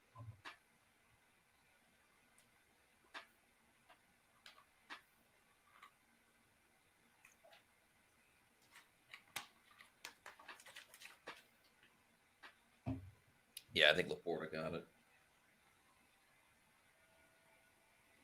So Anthony Nelson questionable to return. Now it looks like Yaya at least hampered. May see some more Cam Gill. Yeah, some Gill and Marquise Watts was inactive. So yeah, Gill, JTS, and Shaq. Remember, Shaq was questionable this week. So I had a hypothetical for you. Okay, I like this. All right. And I know I will have the unpopular opinion on this one, and I'm fine with this. You got to feel like if the Bucs were somehow to win next week, win the Super Bowl, that's Levante David kind of setting off into the sunset, right? Mm-hmm. Gets his second Super Bowl. He's pretty far up there for linebacker age, although still playing at a very high level. Right. Good chance he retires. Feel like if he doesn't get that Super Bowl ring, there's a good chance he comes back next year. So Yeah. Which scenario are you rooting for? I think you got to win the Super Bowl. You're rooting for that? For this very, like, just this hyper-specific hypothetical, I'm rooting for another season of Levante David because he's so fun to watch. Yeah, I get that. But it's like, I mean, it's a Super Bowl. I get it. Like I said, I knew I'd be on the wrong side. Sure. Yeah. I'm sure everybody in the chat is telling me that it should be the Super Bowl. Yep, Yeah. see? Well, Greg White says I get superb owl.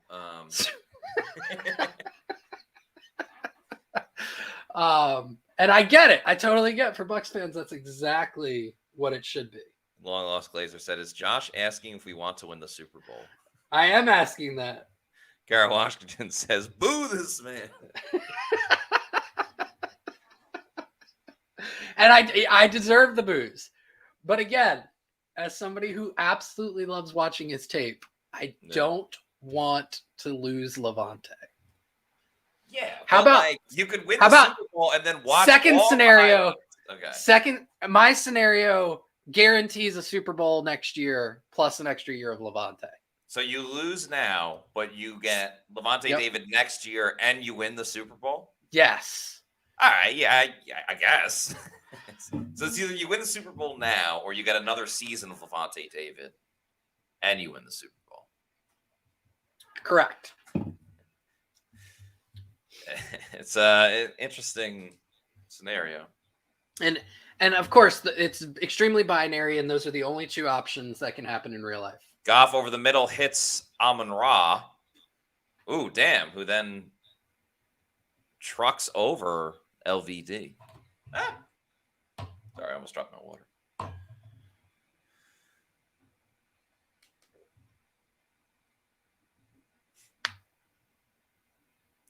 Or I feel like this game is going to go to overtime. Overtime?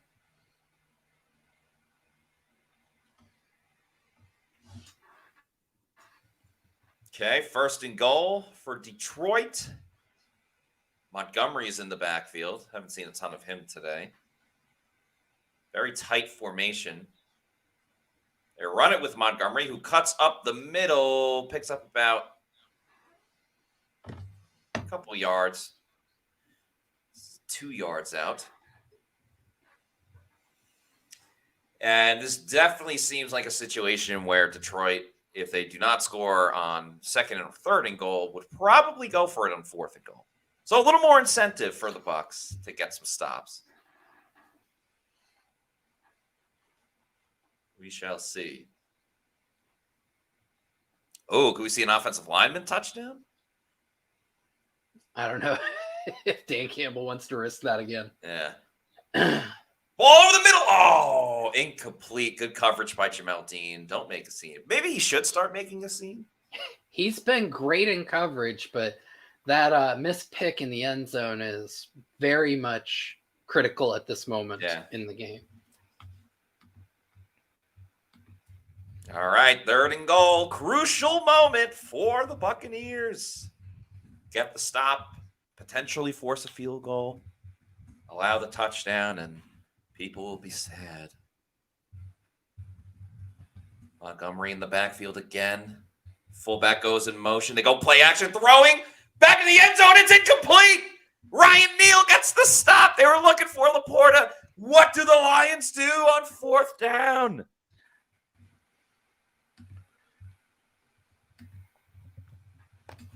Oh, my goodness. This is huge. This is big.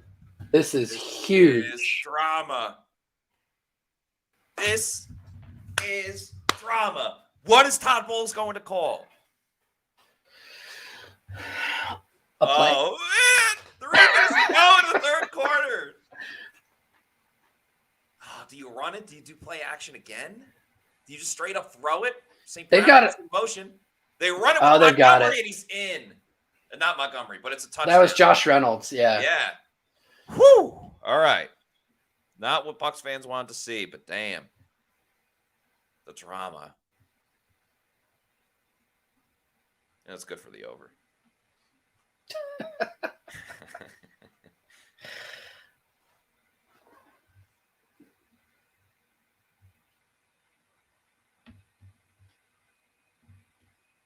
Big time touchdown for the Lions.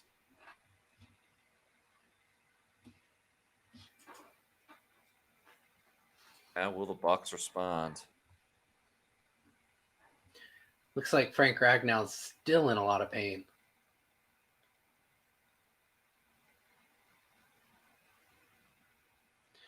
All right, Dave Canales. This is how you can earn your head coaching opportunity. Yeah.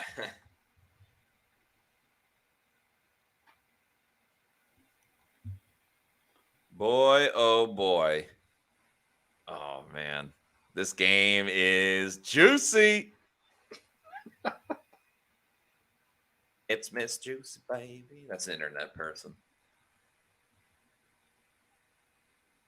Demon Murphy says, got to get Godwin involved.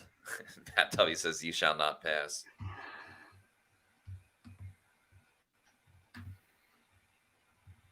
Ed Gain says, we have to score 7. I think they should score 8. Or maybe 14. Go up a score. Maybe even 21. Josh Reporter said, Britt, great game. Got in the wrong hole that play. Yeah, it was a very anticlimactic 4th and goal run. Well, I think Detroit did a good job of throwing things off with personnel usage. Yes. With Reynolds in the backfield, you're thinking some type of exotic pass play, and they just ran him right up the gut. Mm-hmm.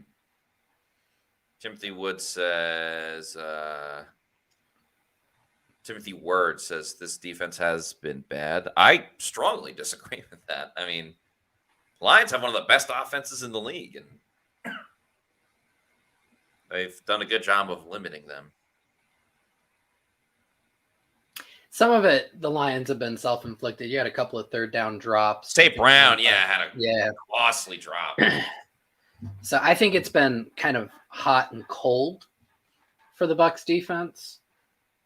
Yeah, I would say the Bucs defense has been okay. Kayvon Merriweather has been ruled out of the game, so you will most likely see more of Ryan Neal. Much to the chagrin of Bucs fans. Chris D says, okay, now go down and answer back. Yeah, they need to respond. Even like a field goal here, I think you could live with, but yeah. Josue Ortiz says, I can't tell if Baker being sacked is poor coverage or him not getting the ball off sooner. It's both. Lucas Petit says, why is Ryan Neal even in the game? Because Kayvon Merriweather got hurt. Correct. He's one of your backup safeties. Why not McCollum at safety? McCollum doesn't they just started training him at safety not too long ago. I mean, he's done reps at it in practice and training camp and stuff, but like legitimately in a game plan playing safety was more of just kind of like a last week thing. And Neal is a more sure, I know I'm going to get burned for this, more sure tackler over the course of their careers. Petit says they don't have D. Delaney. Yeah, Delaney like plays everywhere too.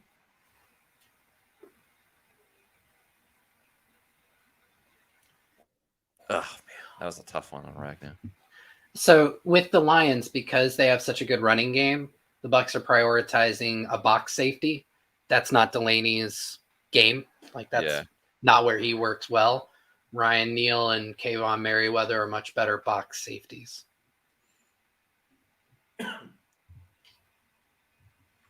Okay, 17-10 Lions, 3:48 to go. That's offsides. Absolutely. Yeah. So this was kind of what I was talking about earlier. Like it looked like the Lions had the Bucs snap count, and it's a silent snap count, but working off of the tap.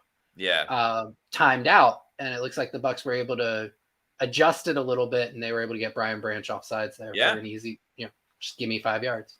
Nice call. Yeah, just 1 extra second. Mm-hmm.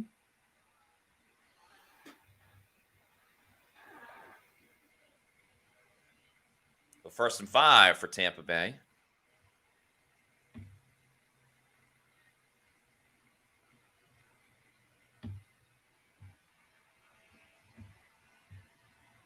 They go play action. Lions send the blitz. Baker over the middle.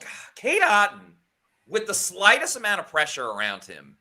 There is a flag on the play, but he just does not make any plays when there's a little bit of coverage on him. Quite frustrating. Yeah. Like he's either wide open. Oh, Rashad White's down on the play. Ooh, that's tough. Yeah. Looks like a lower body injury. Yeah, he picked up the blitz. There was a blitzing, I think, defensive back. That means a lot of Chase Edmonds.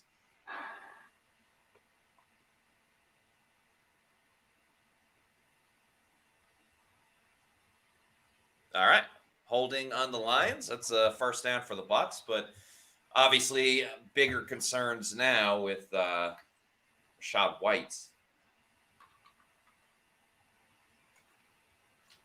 Yep, there it is. Right on the shoulder pad. Held on through the stem.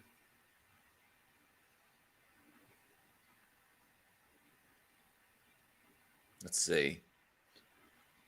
Yeah, the defender fell on him too.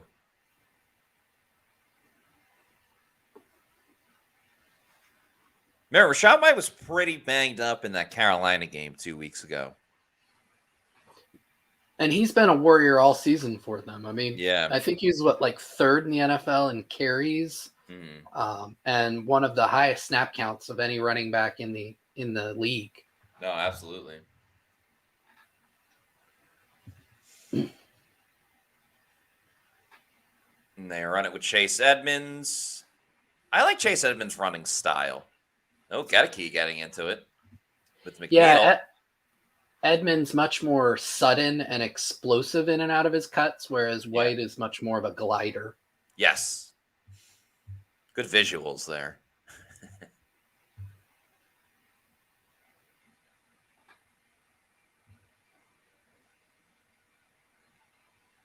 Like Rashad White, I'd rather ballroom dance with, but if I was going tobogganing, Chase Edmonds would be my guy.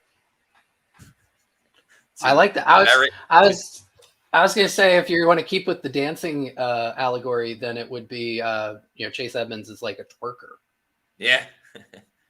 Cade Otton gets the 1st down. Again, makes the play because he was wide open. Once again, the Bucs moving the ball, finding a little bit of momentum. Just it's getting closer to the end zone is what's been the issue.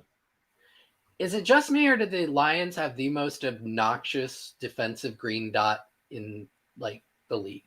That thing looks like an antenna. Yeah, it looks like you took the mouthpiece and just stuck it on their head. It's very strange. It's very weird. I don't like it. Not at all. It's aesthetically displeasing to the eye. Hurry up. Hurry up. Hurry up. 3 seconds. Lions send a blitz. Baker looking up. Baker, get rid of the ball. Did he catch that in bounds? That's Cade Otton. Cade Otton making a difficult catch. Wow. Baker's going to drive me nuts with what he does in the pocket.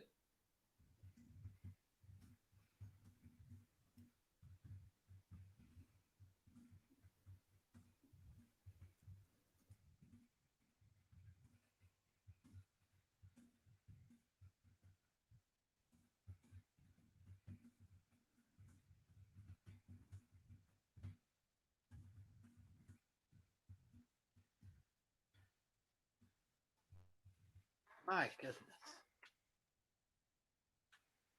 Baker going deep down the field, has a wide open Ott who trips on himself, but still going. They're inside the 10. Build your game plan around Cade Otton. That's what I always say.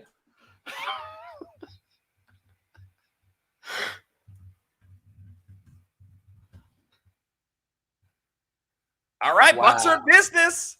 Bucs are in business. They are slinging it. Baker is slinging it. He's baking. Let's go. Score here. Throw to Mike Evans. Throw it to Mike Evans. Big Mike. Anytime touchdown. Anytime touchdown. That's not Mike Evans. That's a terrible throw. I hate when quarterbacks Such a bad screw throw. up the swing pass to either the receiver or the running back. It really, really irks me. In fact, I despise it. Mike Evans tutty. Mike Evans tutty. And then a Chase McLaughlin game-winning field goal. All my bets hit. And I buy us a first-class ticket to Vegas. Let's go. Mike Evans tutty. Mike Evans tutty. They're probably going to run the ball. Nope, they're not. Baker looking, throwing. No, he's going to send the play like he always does. He does it again. You moron! Jesus. Throw it away! Just will not give up. No, I respect that and I appreciate that. No, to a fault. 1,000% to a fault. Baker, like sometimes you just got to know it's Kenny Rogers. You got to know when to hold him, know when to fold him. I guess he got away with it. He did. Oh, that's gonna be. I don't know, Jim. Get the snap off. No Hurry. motion, just run a play. Oh, Rashad White's back, by the way. Okay. Oh, they're screwed. Oh, maybe they're not screwed. Baker and Rashad. That's take it gonna to be the a house. touchdown. Touchdown, Tampa Touchdown. Bay. Sexy Chad, Rashad White, and they're an extra point away. from Somebody tying called it a up. Rashad White touchdown pregame. You did. Baker This Mayfield guy. over 1.5 passing touchdowns. This guy. Wow. Touchdown, Tampa Bay. What a great play call. What a great play call. As Joshua Parker says, what a play call.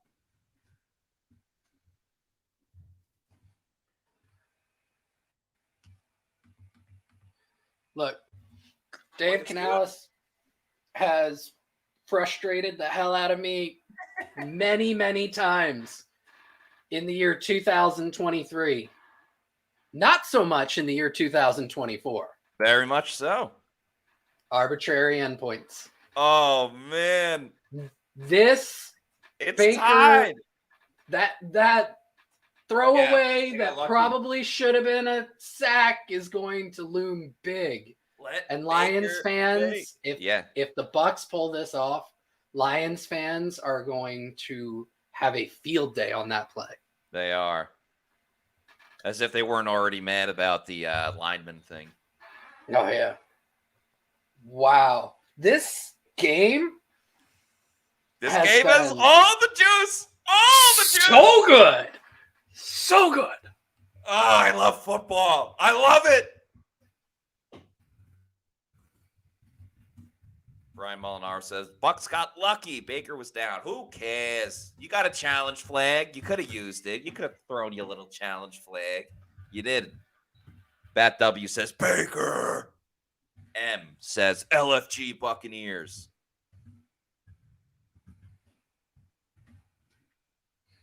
Sadonaut says the Buccaneers win the bowl. Is that the thing now? Buccaneers? Could be. Based proletariat putting up some pirate flags.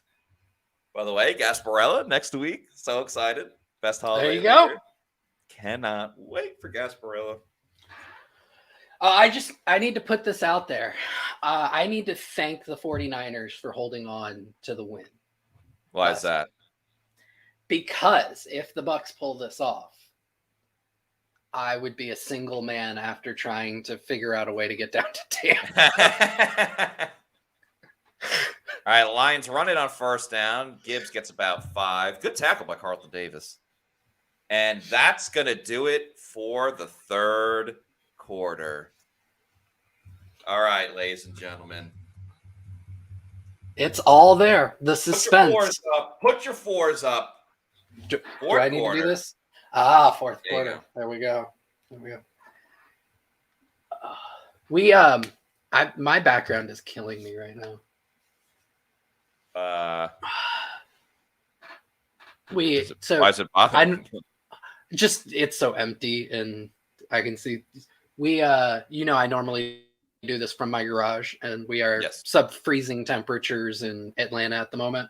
Yeah. So my brother recently moved out, so we're going to be remodeling his room and turning it into a guest room / office / podcast studio. Obviously, we have not started on this process, and oh gosh, it's just terrible. You wouldn't do well in solitary confinement. You're like, look at all these. Look at all these walls. Bare walls. Looking the same. Oh, goodness. Shout out to Trustin Vorbeck. Thank you for the $4.99 super chat. Says Matty Diamonds. I need 6 yards passing for Baker and 1 more catch for White to win $1,350. That's so freaking cool, Trustin. I hope you get that. I need a Mike Evans touchdown. I need an Evans touchdown and a Chase McLaughlin field goal. So those things probably aren't going to happen, but that's all right. Like, both of those happening would be tough. We putting Cade Otton on the most impressive. I feel like he needs to go there now. Yeah, for sure. It's eerily similar to last week with Otton and Evans both with some big drops, but ultimately the plays. Pivotal catches to keep them on most impressive.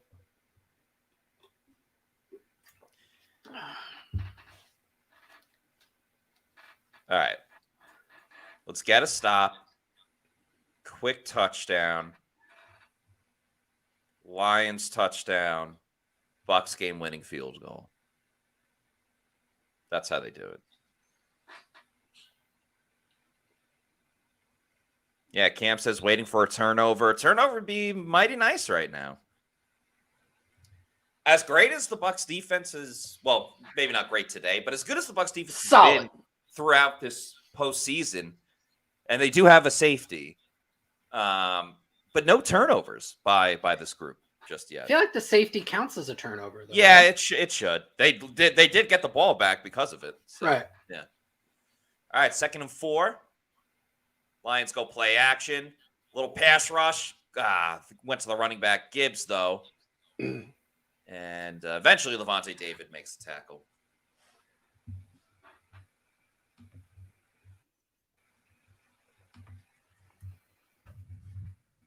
Diaby's down again. Yeah, that shoulder's got to really be bothering him. Do we know if Ragnow is in? I can't really tell. I think he is. Goff over the middle, caught by Reynolds. Britton Winfield. It was Reynolds. Yeah. So Ragnow is still in. Yeah. Now So Reynolds Josh is still Reynolds is now shaking up. hurt. Mm-hmm. Yeah.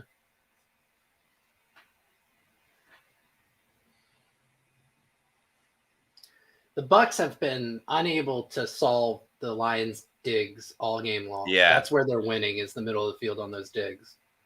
Now they're able to run it a little bit. I mean, at this point, you kind of just got to think touchdowns win the games. So you limit them to a field goal. Yeah, Kayvon Merriweather's out for the game. We said that before, but Merriweather's out. So Bucs came into the game very healthy. Not as much in the middle of the game.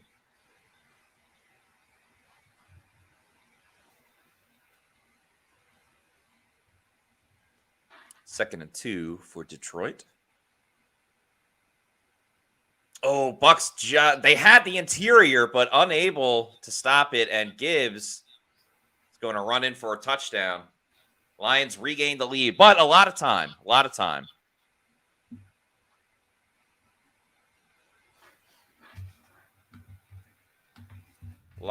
time, folks. And again, good for the over. Then you get to watch the Bucs offense again. Yeah, just a good cut by Gibbs. The Bucs had that side sealed off, just able to cut up the middle.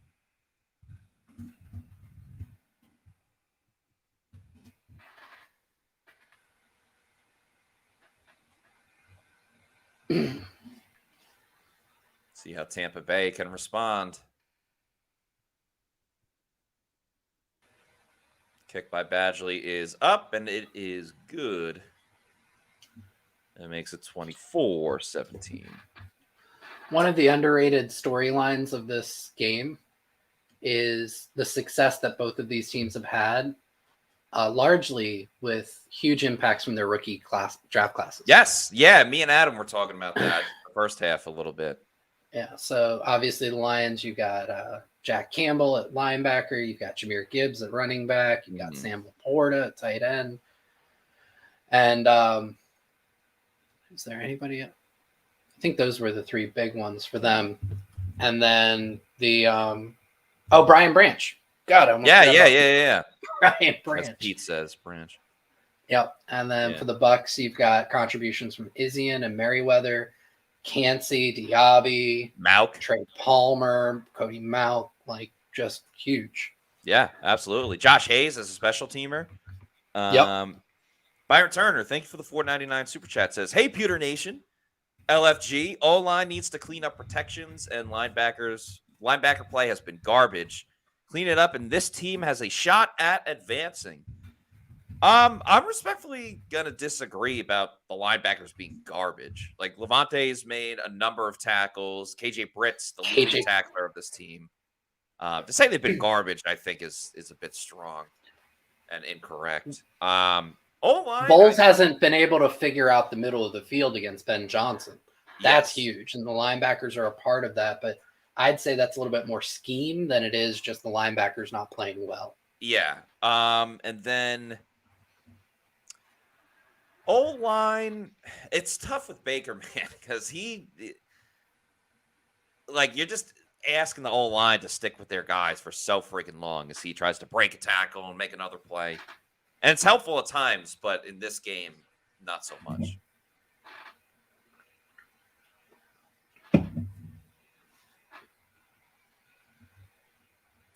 A lot of people complaining about Vita Vea getting held. Matt Sharver says, "So what's the limit the Lions can hold Vea before it's actually called?" Yeah, it's fair. Narav, right on cue, says, "Can Bowles ask the refs to watch Vita getting held?"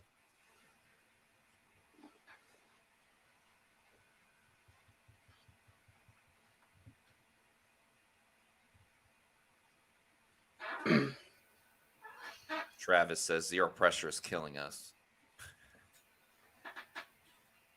They actually started to get a bit more pressure in the second half. They did. Now, it hasn't been consistent, hasn't been every play, but first half, Goff, there were a ton of reps where he had all day and then some to throw.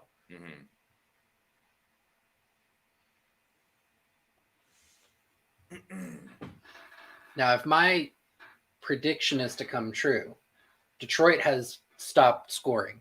Like that was their last score. Yeah. And now the Bucs will score 2 touchdowns to win 31-24, based on my Pewter prediction. So there you go, Bucs fans. Yeah, I believe I had 31-25.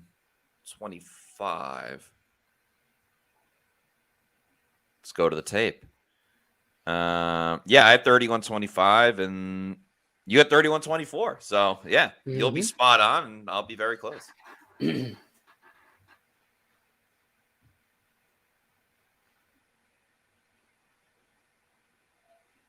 All right, 1st and 10. New drive for the Bucs offense. 13 and 3rd. This got to be a play to Mike Evans. There's 13-13 on the clock. Nope, it's Rachaad White who uncharacteristically drops the ball, but there were a couple defenders there. I don't know how much of a big gain he would have got. Love is what I got. All right, 2nd and 10. Bucs have had some issues dealing with the blitz today, but that last drive was just a thing of beauty. Oh, yeah. Devin Tompkins goes in motion. Baker has time, get it away. Missed by Cade Otton because anything that's a little bit difficult, he can't do. It was a tough throw. It was behind and low. Yeah. This will be a very quick 3 and out for the Bucs if they can't do anything here.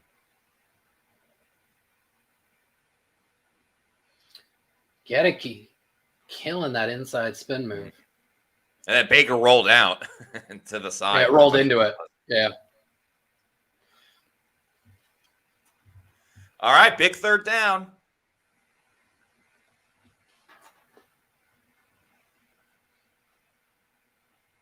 Oh, boy. Oh, boy. Oh, Rachaad, can he break the tackle? He does. He does. Oh, You have got to go for this. You got it. Show some guts. Show some guts.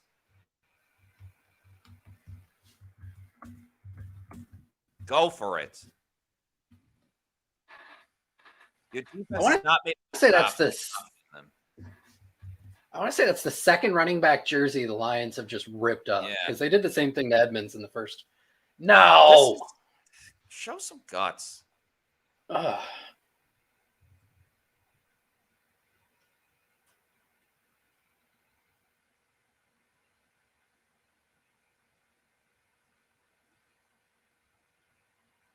I'm not saying the Bucs deserve to lose. Ooh, what a bounce! Yeah. What a bounce!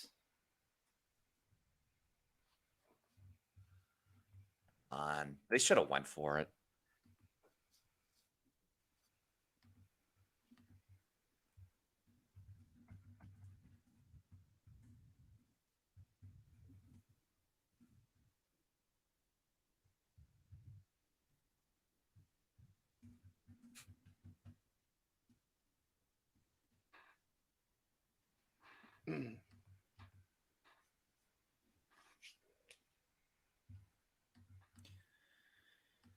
Oh, boy. This is tough.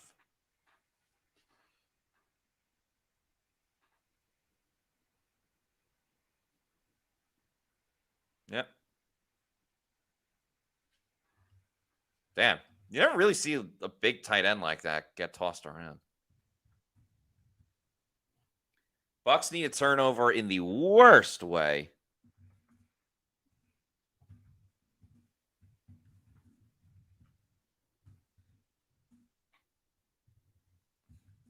Man. Yeah, it was a rough one for the Bucs.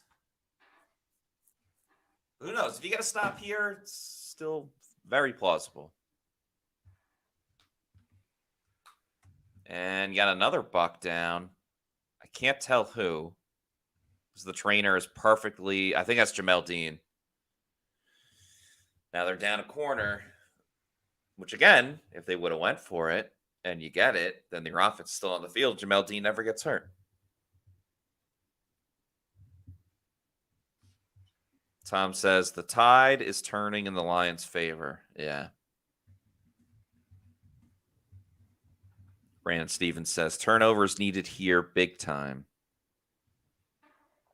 Nicola says, Antoine Winfield Jr. needs to do something. By the way, Ben Baldwin created a 4th down decision bot, and that was a strong go for it.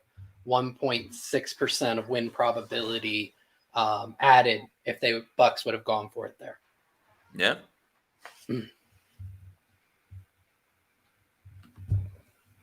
Should have went for it.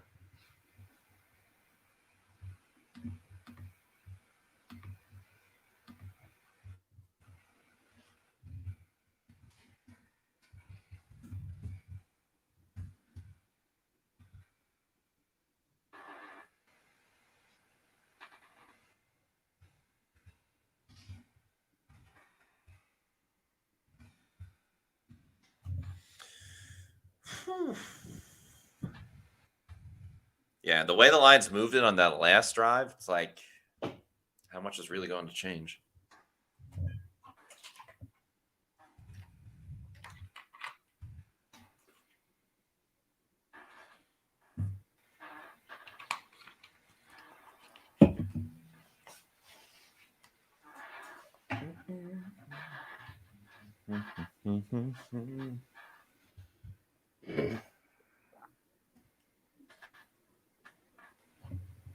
By the way, Pewter people, regardless of how this game ends, we will have the Pewter Postgame Show shortly after the game, probably right after we hear from Bowles and Baker, discussing a win, discussing a loss. There will not be a tie. But, yeah, make sure you stay tuned for that. And I'll take you right into Chiefs-Bills. Who do you like in that matchup, Josh? The Bills. Bills? I want the Bills to win. I think the Chiefs will cover.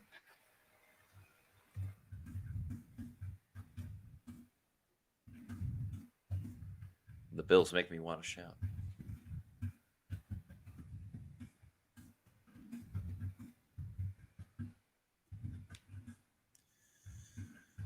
All right, 2nd and 7, 11:42 and counting in the 4th quarter. Lions go play action. Cam Gill can't get there. And once again, over the middle is where the Bucs got destroyed.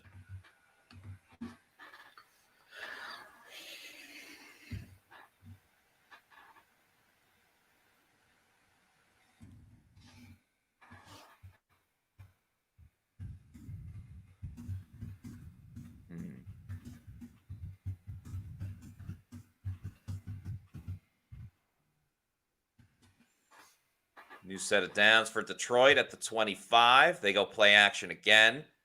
Vita on the rush. Oh, hits a wide open Jamison Williams.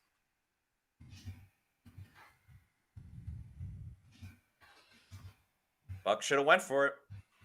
Mm-hmm. Should have went for it.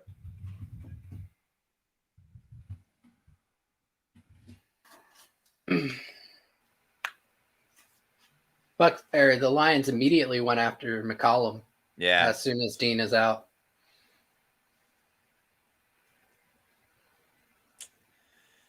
Yeah, this not looking good. Not looking good.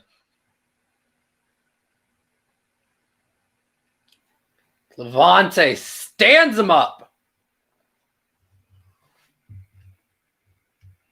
They need to stop it here. Because even a 2-score game, I don't know. I don't see it.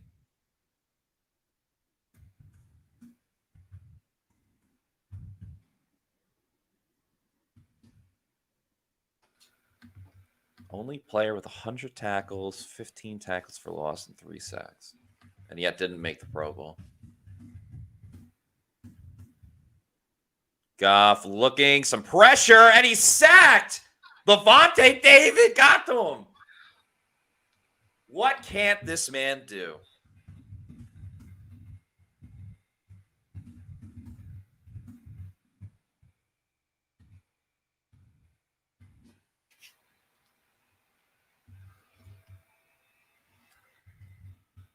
Man, what a play. That's a gigantic sack.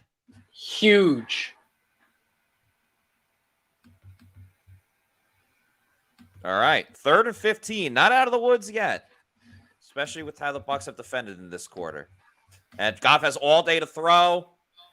It's caught by St. Brown. That's just pathetic. Pathetic. Goff had all day to throw. They get the first down on 3rd and 15.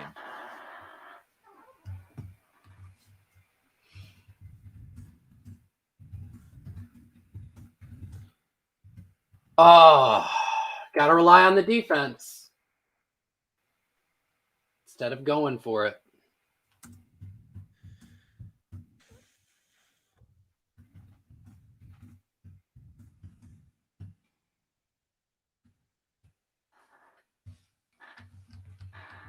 That's huge. That feels like it's the deflator. Yeah, that's the game. That was absolutely delay of game. How is that not called? Jahmyr Gibbs just absolutely annihilating. I mean, that's you can't be allowing 3rd and 15s. You just can't. Andrew R says decent season. Kathy, I mean, what's scripted about this? They just got a sack to make it 3rd and 15. They couldn't get the stop.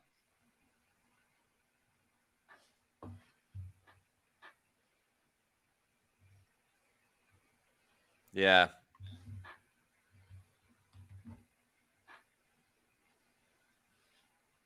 It's a shame. Well, it was a good year for the Bucs. A lot to like. Laporta gets tackled. At this point, you might as well, like...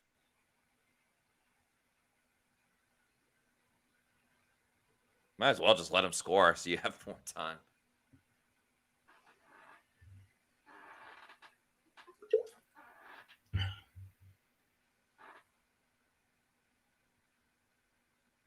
Gibbs just doing everything. Yeah, this is over. Unless the Bucs can get a stop unless the Bucs can score before the 2-minute warning, they might have a chance.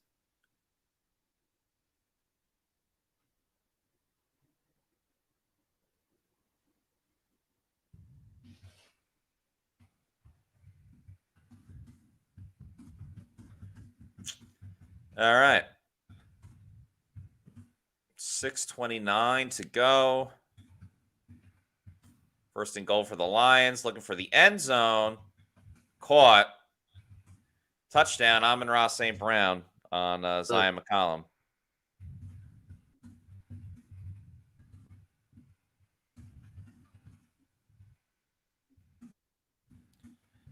They'll make it 30-17.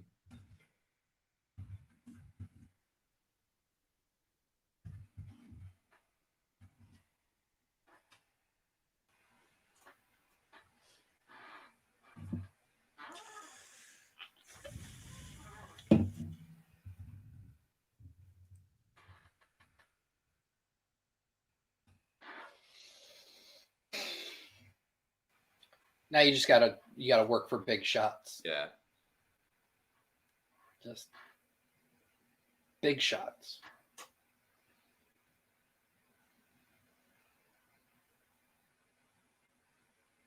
Hey, look, I called for Zion McCollum to be in the slot against Amon-Ra St. You Brown. did. I'm a smart person. Yeah, you had other correct takes today. The Rachaad White touchdown.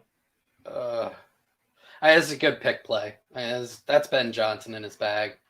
Yeah. Not a whole lot that Zion could have done there.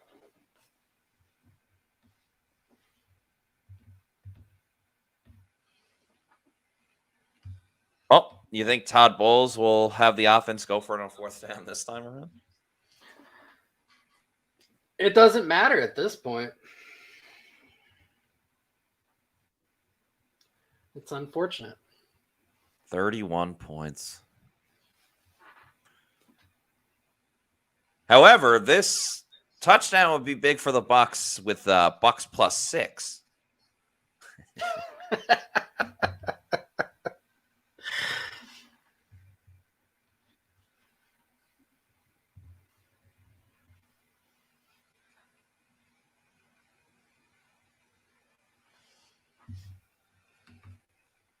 So still have that to root for, Bucs fans.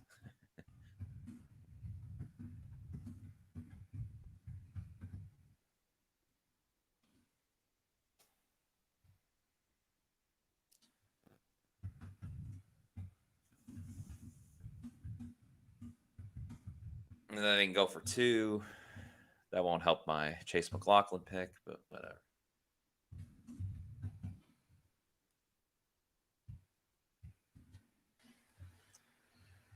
Kathy Gillespie says, so do we pull for America's Darlings from here on out? I'm torn. Yeah, I think the best Super Bowl matchup in terms of storyline, fan bases, all that stuff, I think Bills-Lions is probably the best. I want Shanny to get his if the Bucs are out. Yeah. Nothing wrong with that. As Baker completes a pass to Chris Godwin, Bucs got to go up tempo. You're down 14 points. Got to go up tempo. Got to go right now. Let's get a Mike Evans tutty. Baker's ball is Tipped pass. as is tradition.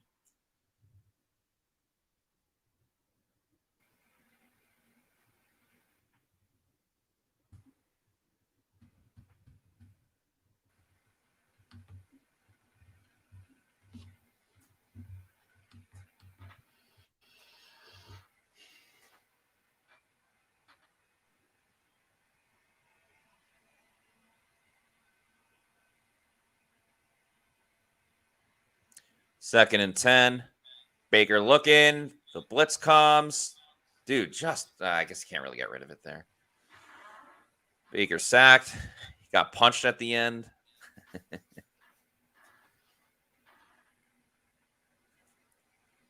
Yep, this is done.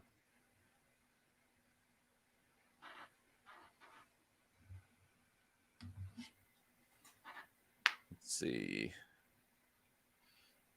Yeah, I wanted Trey Palmer, but pass rush did not allow it.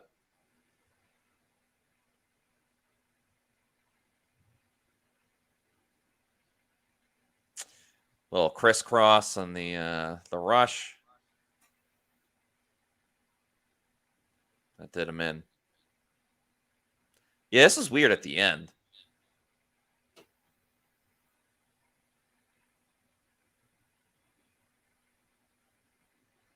Bucs call a timeout. Calling a timeout on offense. That's terrible. Yeah, I know. I get it. 3rd and 14, you've got to get the play right. But from a game management standpoint, with 5:41 left, down 2 scores, that's huge. Yeah, it was a silly timeout. Again, if they just would have went for it on 4th down.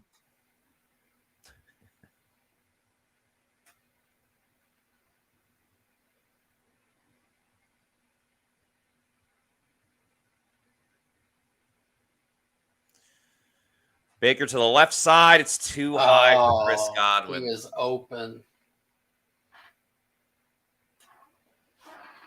He had him. And Bowles brings on the punt team. Just kidding. You made me look. I was like, got to be shitting me. Yeah, it's tough. Baker just missed him.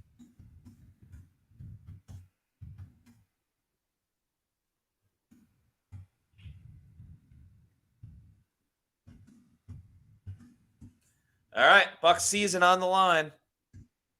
4th and 14. They've been terrible in these situations. Lions bring some pressure. Baker's got to chuck it. He does. It's caught by Evans. The Bucs season remains for a little bit more. That puts Evans over 100 receiving yards. Gotta go. Like, you still need to score. Mike went all the way across the field. I'm sure someone will complain about a pick play by Godwin, but that was not the case. All right, Bucs hanging around. 6 catches, 126 yards for Mike Evans, 300 passing yards for Baker Mayfield. Baker to the right side, caught and out of bounds. David Moore. In the midnight hour, David Moore. with a rebel yell. David Moore. Yeah, Sly wouldn't have gotten that one. No, definitely not. Didn't even know Bohemian Rhapsody. Didn't even know. But I will say that you are my idol. My Philly idol.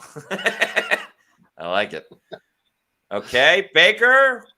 Oh, caught by Godwin, who's been. And I think he did get out of bounds. Yeah. Now inside of 5 minutes, those are huge at stopping the clock.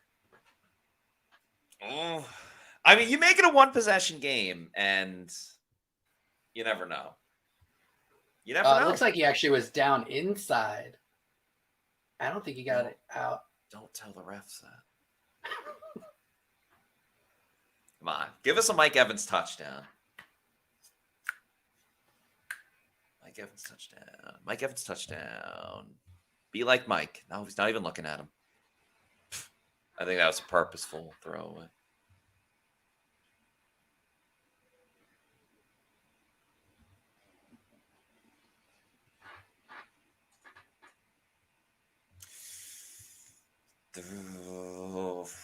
$4:41 to go. 2nd and 10. Bucs are inside the 20. Season on the line.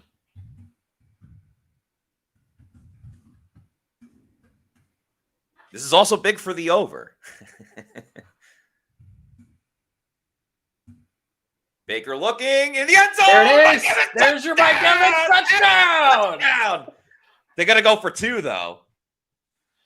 Mike Evans touchdown. Going for 2? I don't know if they do. I mean, I would. Yeah.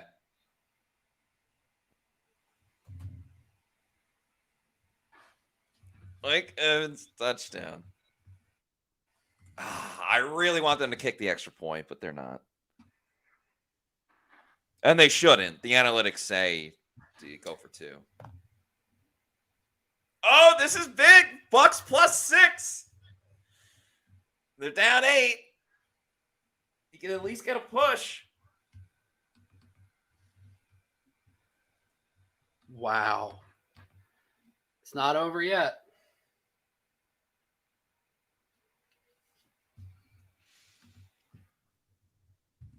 Oh, man. Oh, this is big for the over, too. Actually, no, the over hit. So I fit the, yeah. Baker looking to his left for Evans again. Evans adjusts. No flag. Where's the flag?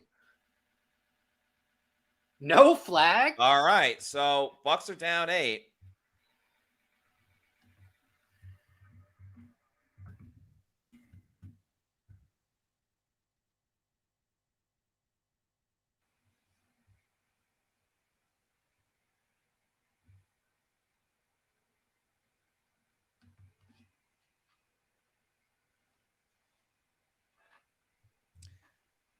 Whoo!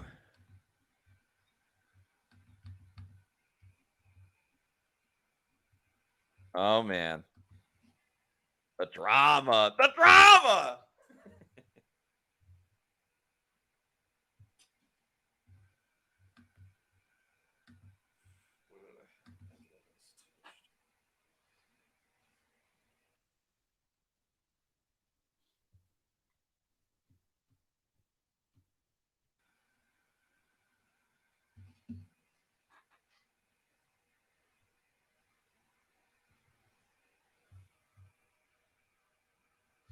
Oh, wow. Did you know that the line closed at 6.5? Did it? Oh, man.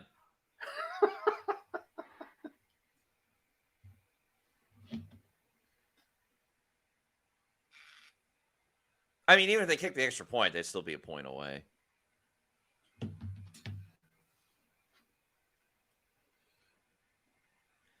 Rafa 1589 wants to know why they went for 2. So the analytics say in this situation when you're down 14 with, in the second half or in the fourth quarter, the percentage of like every time you go for 2, I think it's like 50% or something like that. Yeah, it's more than 50%. You're more than likely to get the 2-point conversion. And especially as a road dog, if you play for overtime, you are playing for a less than 50% chance of winning the game. Yeah. So by going for 2 there, you set yourself up to get the touchdown and a point after, assuming the defense gets the stop, to win the game. You should not be playing for overtime. Yeah. So essentially, you get it the first time, and then the second touchdown, you kick the extra point, you're up 1. If you don't get it, you can still go for 2 and tie the game up. I agree with Alden Nance, who says was going to need a stop here anyway.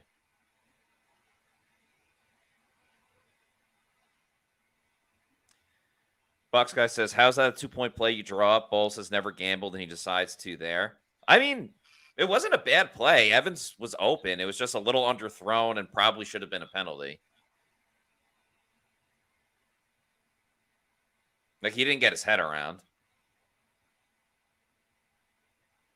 But it did hit the defender, so I think that may have played into it.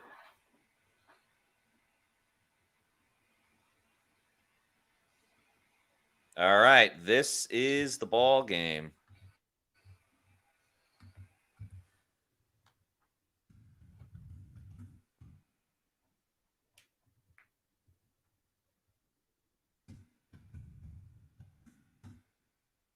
Bucs team total over hit as well, so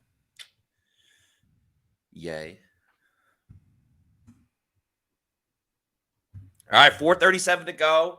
2 timeouts left for the Bucs, and they'll have the 2-minute warning. Got to get the stops, though. Lions start with a interesting-looking play. They get it to St. Brown, who gets about 15 yards and a first down. Devin White's also on the field. I don't know why.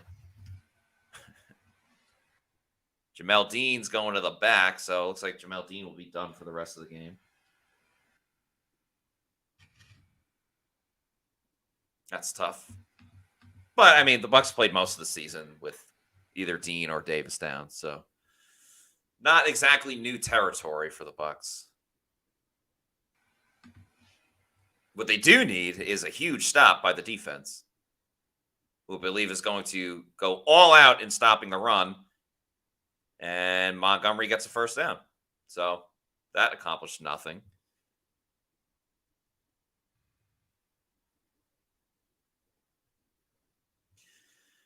Well, I guess the Bucs don't want it.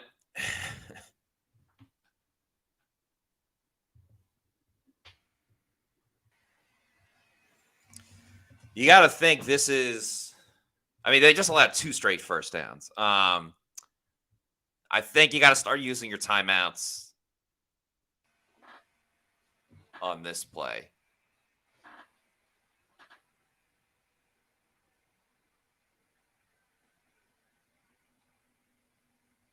Fake the pitch. Shaq in pursuit. Nice Jared job Goff. by Shaq.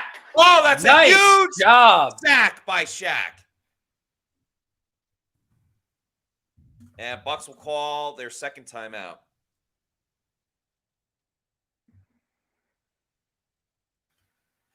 Wait, what? Oh, timeout. I saw the ref pointing. I was like, oh, did they throw it?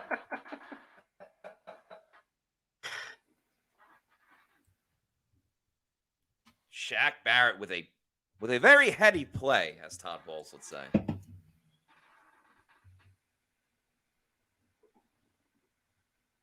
Wait, did they call a penalty? Or are they just showing a replay? What's going on here? Oh, no, there was a flag.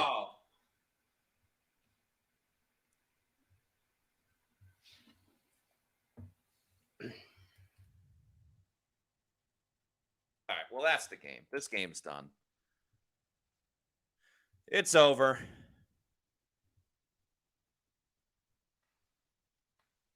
Done. Kaput. Bucs had a lot of chances. They need one more first down. And you got Devin White in. Oh, gosh. Why is Devin White in? KJ Britt must have gotten hurt.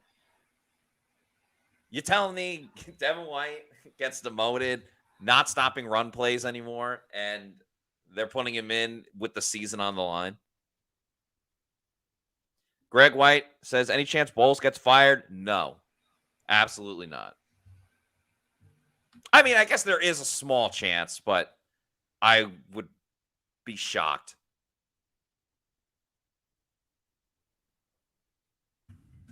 Brian Shaw says, easy call for the ref. Horrible penalty by Davis. Yeah. Long Lost Glacier says, press man, send the house. Coward, double St. Brown. Yeah, that might be Carlton Davis's last play as a Buck.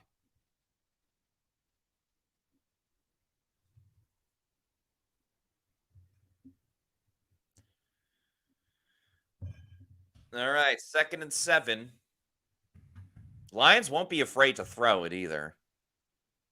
So it kind of leaves everything open. As they go to throw it here. Oh, big tackle for loss. Levante. David. Timeout. He hasn't quit. He hasn't quit. Okay, they're Use going the to make timeout. They're going to make the Lions run one more play because they're going to force the Lions to run it. I get it. Gotcha. I get it. Because if you call the timeout, I don't hate this move.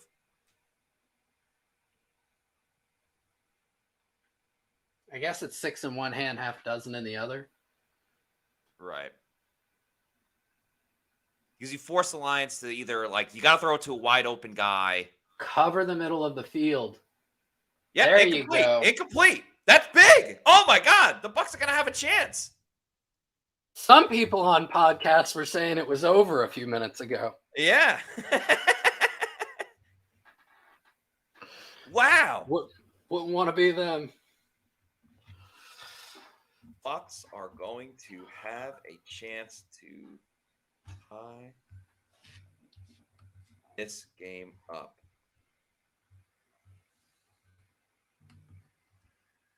This is incredible. Joseph Banks says, damn, we just need 7. Oh, wait, we need 8. Touchback. Nope. All right. Bucs got 2 minutes, 90 yards to go, down 8. Oh, man, the drama that this is building up to, Josh. This is huge. This is Dave Canales. Like, this, I'm really excited to see this. Yeah, me too.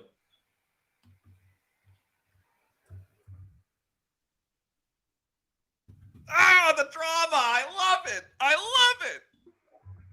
The season is coming down to new quarterback Baker Mayfield, new offensive coordinator Dave Canales, and this offense that we have looked at under a microscope since the day Baker got signed, since the day Dave Canales got hired.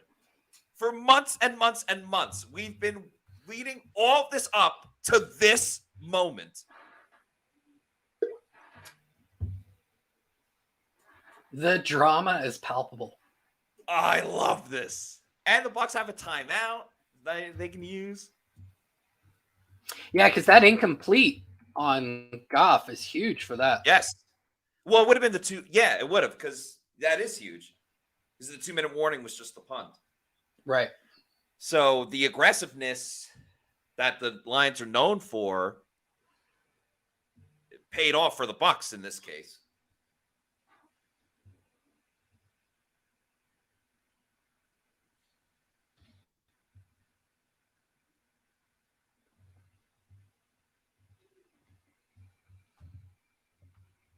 Oh, man. The drama. And if the Bucs pull this off, like, Huge. that is... Huge.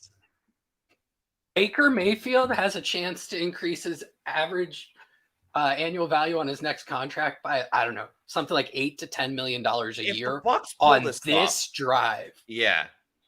If they come back and win, that's momentum that they can take going into San Fran against a 49ers team that honestly did not look that good on Saturday. They're still an incredible team, and I'm sure the rust may have played a little bit of a factor. Man. I tweeted out, Dave Canales, if you call a run, I swear. Somebody replied, this no doubt was a notification pushed to his Apple Watch. Oh, this game has had everything. Everything.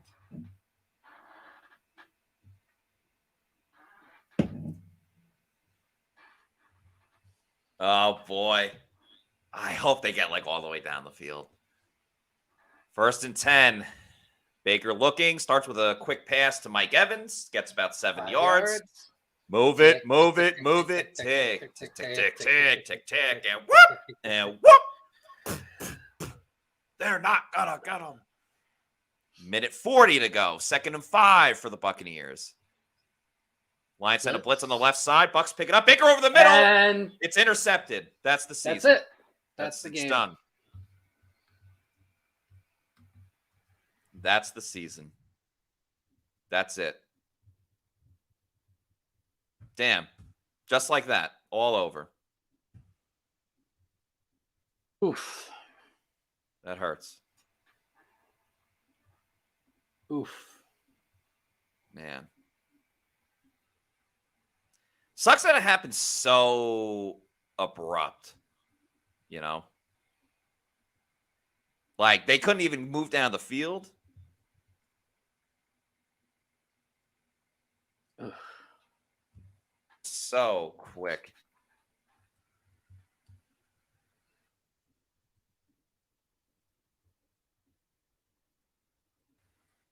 Stop freaking doing that. Okay, there we go. Oh, man. That really takes the adrenaline out. Lions going to the NFC Championship game. Yeah, good for them. Hey, credit to the Bucs. They fought their asses off all the way till the end. And yeah, it sucks the way that they went out, but damn, CJ Gardner-Johnson sure isn't going to be quiet after this one. Nathan says, I don't even care about the pick. Bowles defense giving up 31 is garbage. Common Sensei says, Mike crying. I think he might be leaving. I mean, we don't know that. This is going to be... man. Sloth Mite wants to know, when does draft coverage start? Pretty soon. I mean, we're going to Mobile in 2 weeks. Yeah, I'll probably have a couple of things out this next week on draft stuff. There you go. All right. Well, Josh, all season long, it's been a pleasure doing this show with you. Thank you for all of your contributions to this show. And the live streams are done because the Bucs season is done. But Bucs fans, I mean, we still got the podcast 4 times a week. The coverage obviously will shift a little bit to the draft and what's next for the Buccaneers. But for those that may be watching the show for the first time, we do this all year round. This isn't just an in-season thing. We do it all year round. We do draft coverage, free agency coverage, everything 24/7. So show will still be 4 times a week. That ain't changing. We'll have the Pewter Postgame Show very soon. Also, in the meantime, make sure you follow us on all of our social media. On X, Facebook, Instagram, and Threads at Pewter Report. YouTube, we're Pewter Report TV. Yeah, please follow us. And once again, Josh, thank you so much for joining. Or Josh, buddy, I have a blast with you every time. Yeah? You are one of one in terms of entertainment value. You are absolutely amazing. I appreciate that, man. Thank you very much. Thanks to all the Pewter people. But like I said, we're not going anywhere. We'll have the Pewter Postgame Show in a little bit.